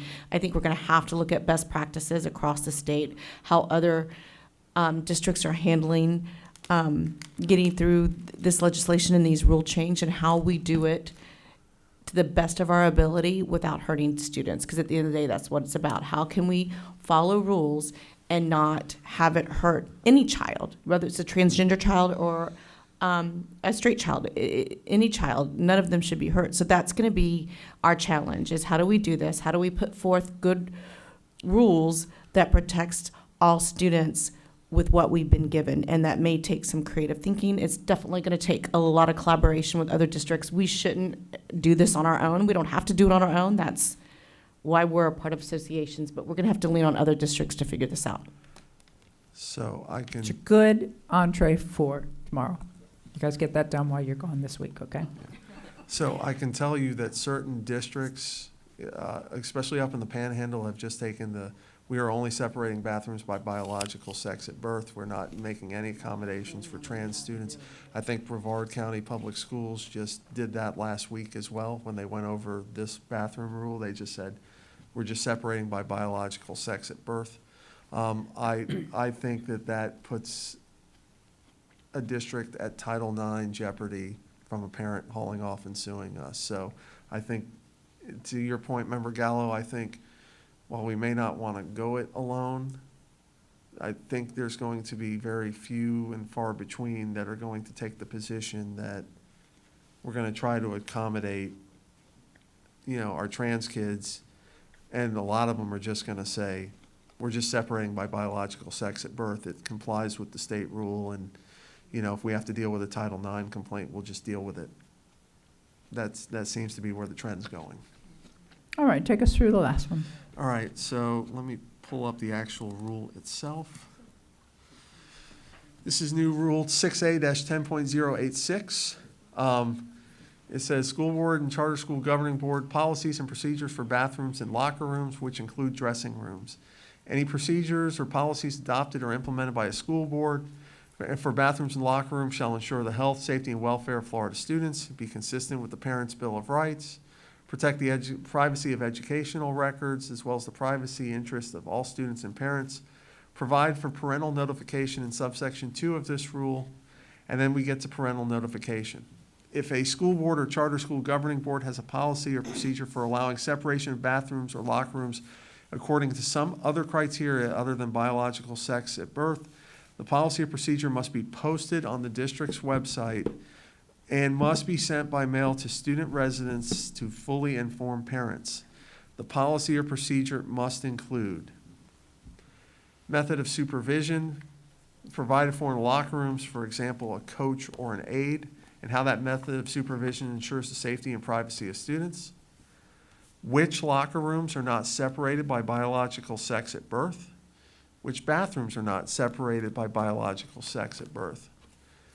We must have policies or procedures that include accommodations or modifications in order to ensure that all students have the opportunity to use the bathroom or locker room separated by biological sex at birth. Now, this rule does not apply to faculty bathrooms. Now, of course, we don't allow our students to generally use faculty bathrooms. That's, our contract requires us to have separate bathroom facilities for our faculty and staff. And this rule does not apply to single occupancy bathrooms. So if it's a single stall, it doesn't apply to this rule. Okay. Yes. So the memo starts by just recounting what was adopted under this rule. And basically, I put the reminder in there that, I'm not opining on whether or not this was a good rule, bad rule, or indifferent rule, but we have to ensure that we comply with it. You all have a statutory responsibility under Florida law to comply with State Board of Education rules. The superintendent has the same responsibility. So in order to do that, we have to understand where we are currently. Currently, we allow students to use the restroom in the gender in which the student identifies. That's that Adams case from St. Johns County, which says, under the Equal Protection Clause of the 14th Amendment and Title IX, we have to allow that. Now, I will tell you, the Adams case is up on appeal at the 11th Circuit in Atlanta. The whole court of 15 judges is hearing that case, and they've had it since February when they had oral arguments, and they haven't issued a decision yet. So we're waiting on that. But that Adams case is in the Middle District of Florida. So that's why we adopted the procedure to allow students to go to the bathroom in the gender in which they identify, because that Middle District of Florida case where we are located said if we didn't, it would be a violation of the Equal Protection Clause of the Constitution as well as Title IX. So, since we allow that, we would have to post on our website that we continue to allow students to go to the bathroom in the gender in which they identify, right?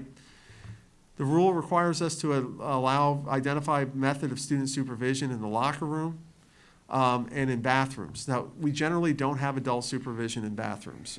We don't have the staff to go police the restrooms, but we do in locker rooms, right?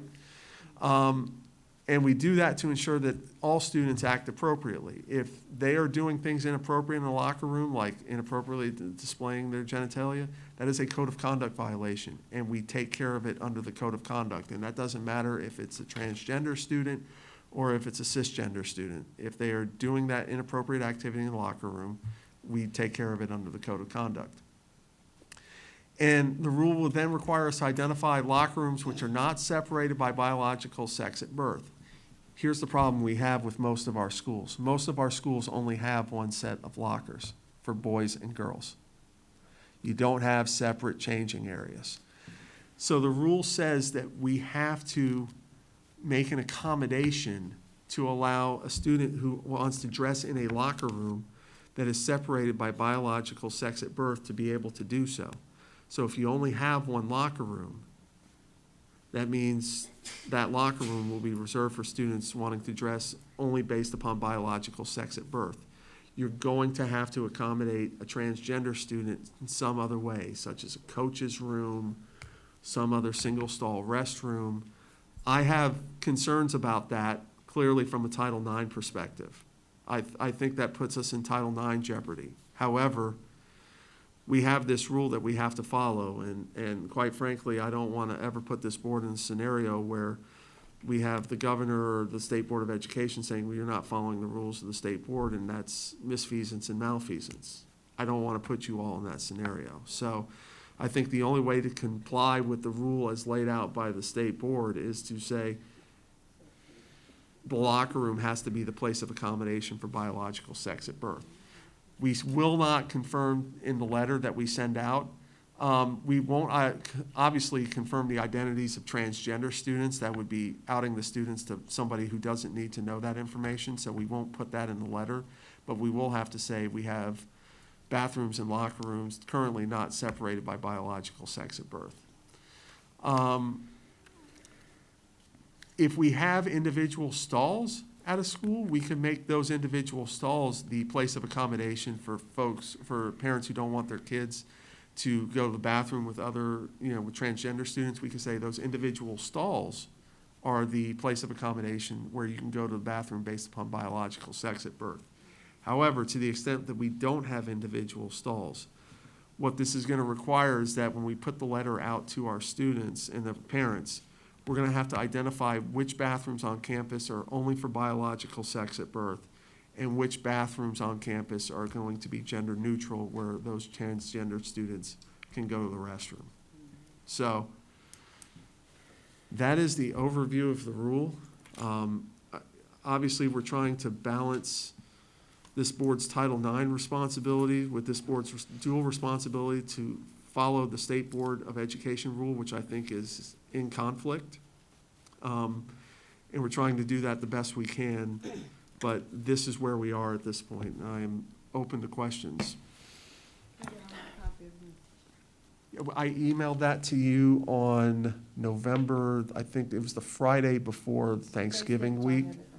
I can recycle it so it's up to the top of your inbox after I get out of here. Member Byrd.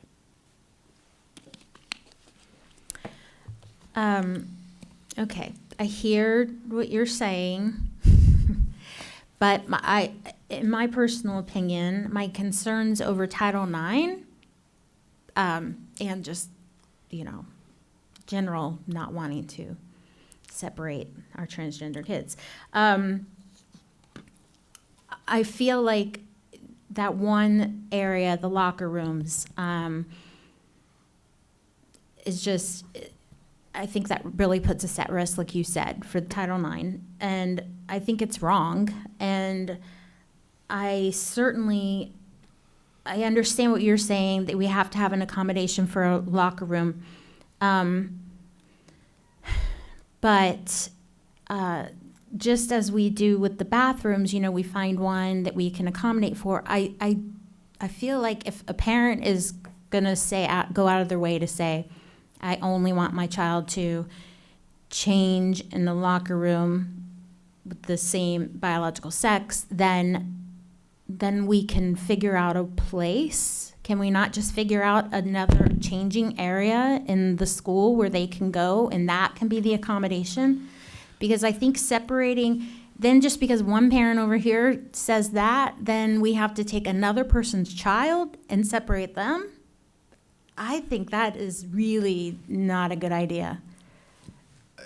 Don't want you to confuse my position on this as thinking it's a good idea. No, I know. I understand there's risks both ways, but So here's the I concern feel that like I have. Title IX should trump it, to be honest. So here's the Title IX analysis that I went through on this versus the State Board of Education rule, right? If you violate Title IX, there's two types of liability. One, the federal government can come in and say you have a systematic program of denying students their rights on the basis of sex, and we are withholding your federal funding, right? I have a tendency to think that the federal government understands that we are not the adopter of this rule, it's the State Board of Education. And maybe the federal government looks at the State Board of Education and its funding sources when it determines on whether there's a penalty or not. The other option is we get sued individually by a parent on behalf of their student, right? Title IX has just been recently changed by the United States Supreme Court to say basically the big liability in a Title IX case was emotional suffering and mental anguish damages.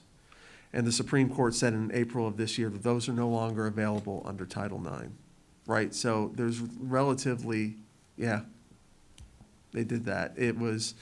They basically compared Title IX to a contract, and basically emotional suffering and mental anguish damages are not available under contracts. And that's the basis of the ruling. So the other problem is, so it's a loss of funding or an individual lawsuit if we violate Title IX. And then I look at the plain language of this rule. It says, school boards must include accommodation or modifications in order to ensure that all students have the opportunity to use a bathroom or locker room separated by biological sex at birth. By them specifically saying we have to have a locker room that is separated by biological sex at birth, that means we have to give them a locker room. So we usually only have a boys and a girls locker room at our facilities. And if we don't give them the locker room, then we are not accommodating them under the plain text of the rule. So now, if we're not accommodating them under the plain text of the rule, my fear is that the governor or the State Board of Education could say is that we're purposely flouting our responsibility under the law, and that is considered misfeasance or malfeasance, and a potential to remove members of the board who vote for it. And that, I used to tell you guys that, and it never really had happened, but now it has. And so that's my fear. It is more immediately dangerous, in my view, to not comply with the state rule than it would be to fail to comply with Title IX. I'm sorry to make it that. No, it's okay. I understand that's your job to keep us, in office. Actually, if it's okay, you have 10, 9, 8, 7 Okay, seconds. quick question. How about we come What back to you? constitutes a locker room? Just having lockers in the room? Because we could easily put lockers in any room. Ball's in play. So what constitutes a locker room is so generally our locker room facilities have lockers, has showers, and other facilities like that, right? And so if you put lockers in let's say a portable, for example, you wouldn't have the showering facility, and it would not be equal to the other locker room that you currently have.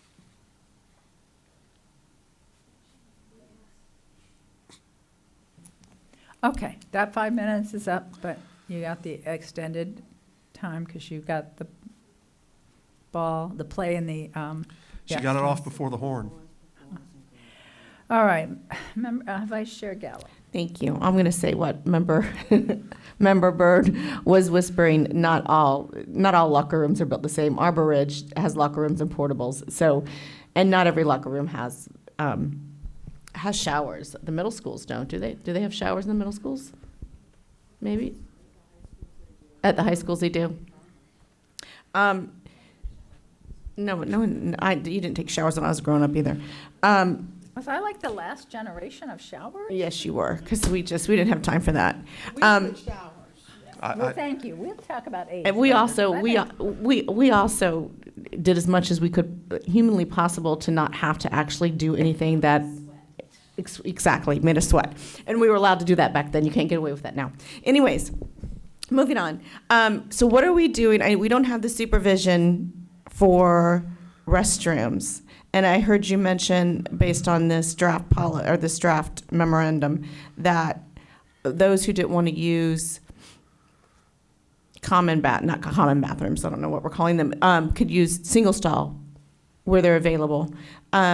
So who's monitoring the other bathrooms? Because by the rule, we're obligated to monitor bathrooms where they're allowed to go based on their assigned gender. So I'm going to reread the rule here it says method of what we have to do, the policy or procedure must include at a minimum the following. Method of student supervision provided for in locker rooms. Doesn't say bathrooms. So it purposely, the supervision. I thought it said locker rooms and bathrooms in the rule. It didn't. No. So here's what. So I'm reading from it. If a school board has a policy or procedure that allows for separation of bathrooms or locker rooms according to some criteria other than biological sex at birth, the policy or procedure must be posted on the district's website, must be sent by mail to the student residents to fully inform parents. The policy or procedure must include the following, at a minimum, the following. Method of student supervision for locker rooms. For example, a coach or aide in how the method of supervision ensures the safety and privacy of students. 2, which locker rooms are not separated by biological sex at birth. 3, which bathrooms are not separated by biological sex at birth. School board policies or procedures must include accommodations or modifications in order to ensure that all students have an opportunity to use a bathroom or locker room separated by biological sex at birth. It does not say that we have to have adult supervision to ensure which bathrooms the kids are going into. What I think the rule says is we have to designate which bathrooms are separated by biological sex at birth and which are gender neutral. And then it would be in the notice that we send home to all parents at that school, and then they can tell their kids, hey, use the bathroom on the first floor of the 500 hall. So the locker room I think is going to be a little bit trickier. I actually like what we've come up with bathrooms, because if we're giving everybody the option for the single stalls, then it's almost like nobody's getting outed, right? Whoever goes in the single stall, we're not saying it's just for transgendered, so people would know that those who use those bathrooms could be or couldn't be. If we're sending the students who don't want to go to mixed-use bathrooms into, and that's not a good term, sorry, but if we're using, we're sending those kids there, then there's less likelihood that a student will be outed or will be hurt, and it accommodates the rule. Hopefully will make parents feel comfortable as well as students. The locker room, I think we'll have to, we're just going to I said it before, we're going to have to communicate and find out what other districts are doing and figure out with the Title IX issues, how we adhere to the rule without violating Title IX. And at the end of the day, all of this, we could say, I don't care. I don't care. What I care about is making sure that all children are safe. It's about all children at all times, period.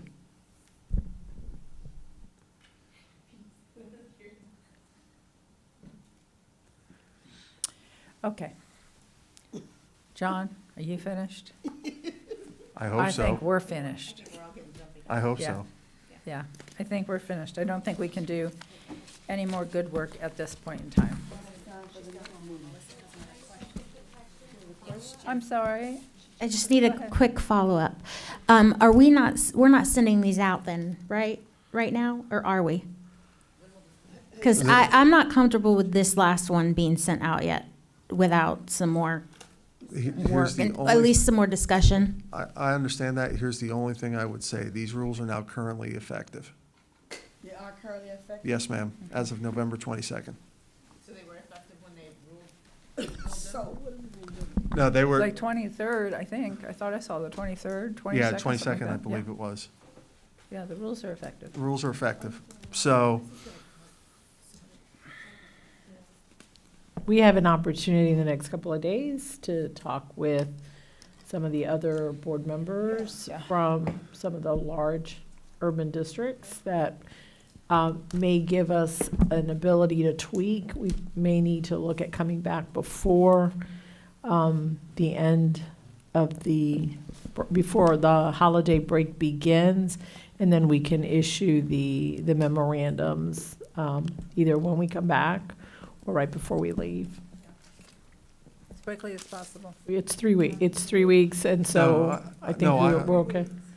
I have no problem with the timetable. I want to make sure that we're complying now that the rule is effective, because, God, I don't want a complaint to come in the interim period, and now all of a sudden, we're having to deal with it without some sort of guidance out there. Effective meaning we can't discuss it anymore? No. It's effective, meaning our responsibility to comply with it is now in effect. It's not at all. So Yes. the bottom line is, if we do not communicate to our teachers and to our administrators what the new rule is, there's no way they can comply with it. And how can they be accountable for not complying with something that we didn't give them?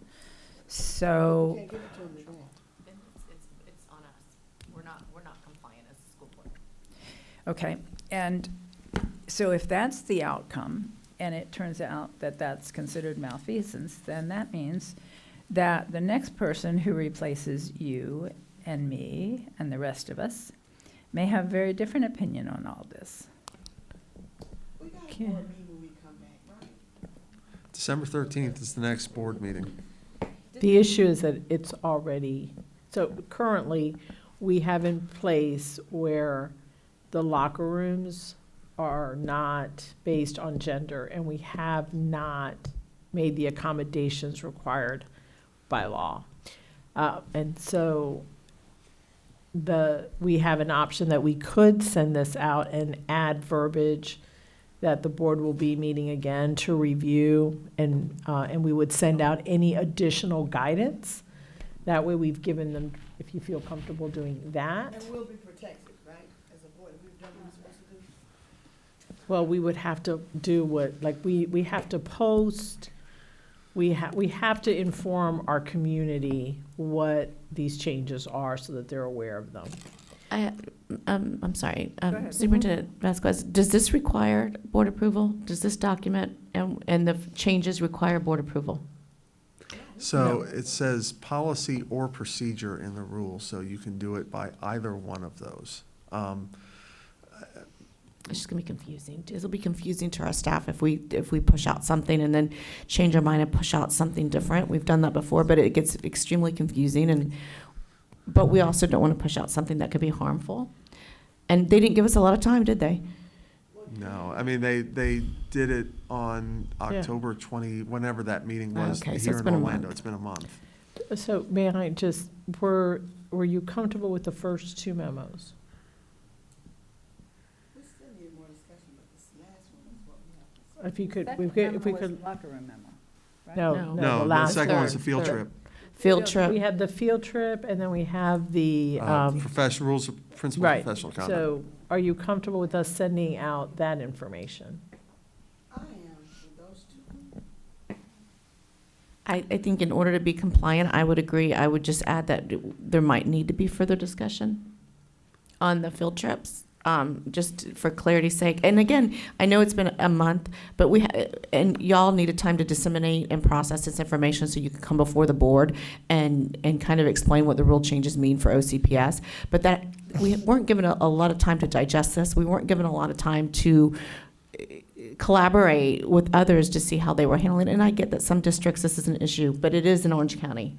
So we would need suggestions on how we could be compliant and not get in trouble and do the least amount of harm. That was the goal when I did these. You got them. No, seriously.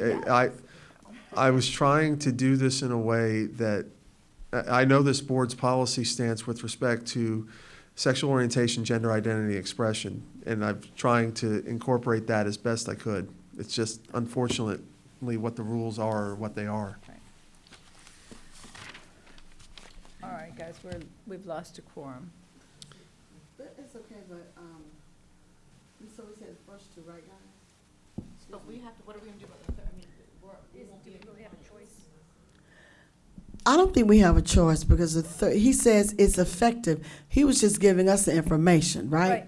It's effective. So I think that, I think we may have to just take it and deal case by case, because I think we've been very good in following all of these rules and statutes that have come down from the state at the last minute for us to try to come up with stuff. But we need, as a board, we have to be responsible to our constituency that we are full aware of what's going on. We can't be in the dark. So we've got to make a decision. Can't be in the dark. We're the board. I agree with that. I think that superintendent will still have a challenge implementing, especially the locker room issue. Can we add that as a contingent? Can we say, this, and then these are forthcoming, making the proper accommodations? Can we say that?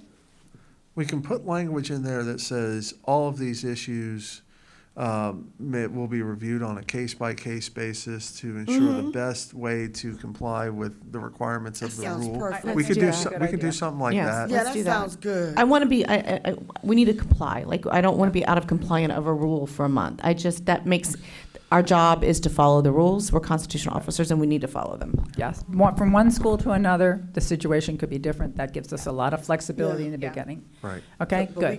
got to let it go. We can't be up here like we don't know. No, ma'am.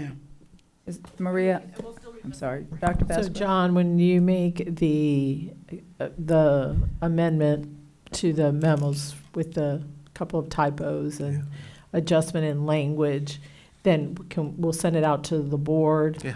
And then we'll give you a chance to just review it for 24 hours, and then we'll push it out. Yeah. Are you okay with that? I'm okay. I think we need to comply. Yeah. If you, Beth?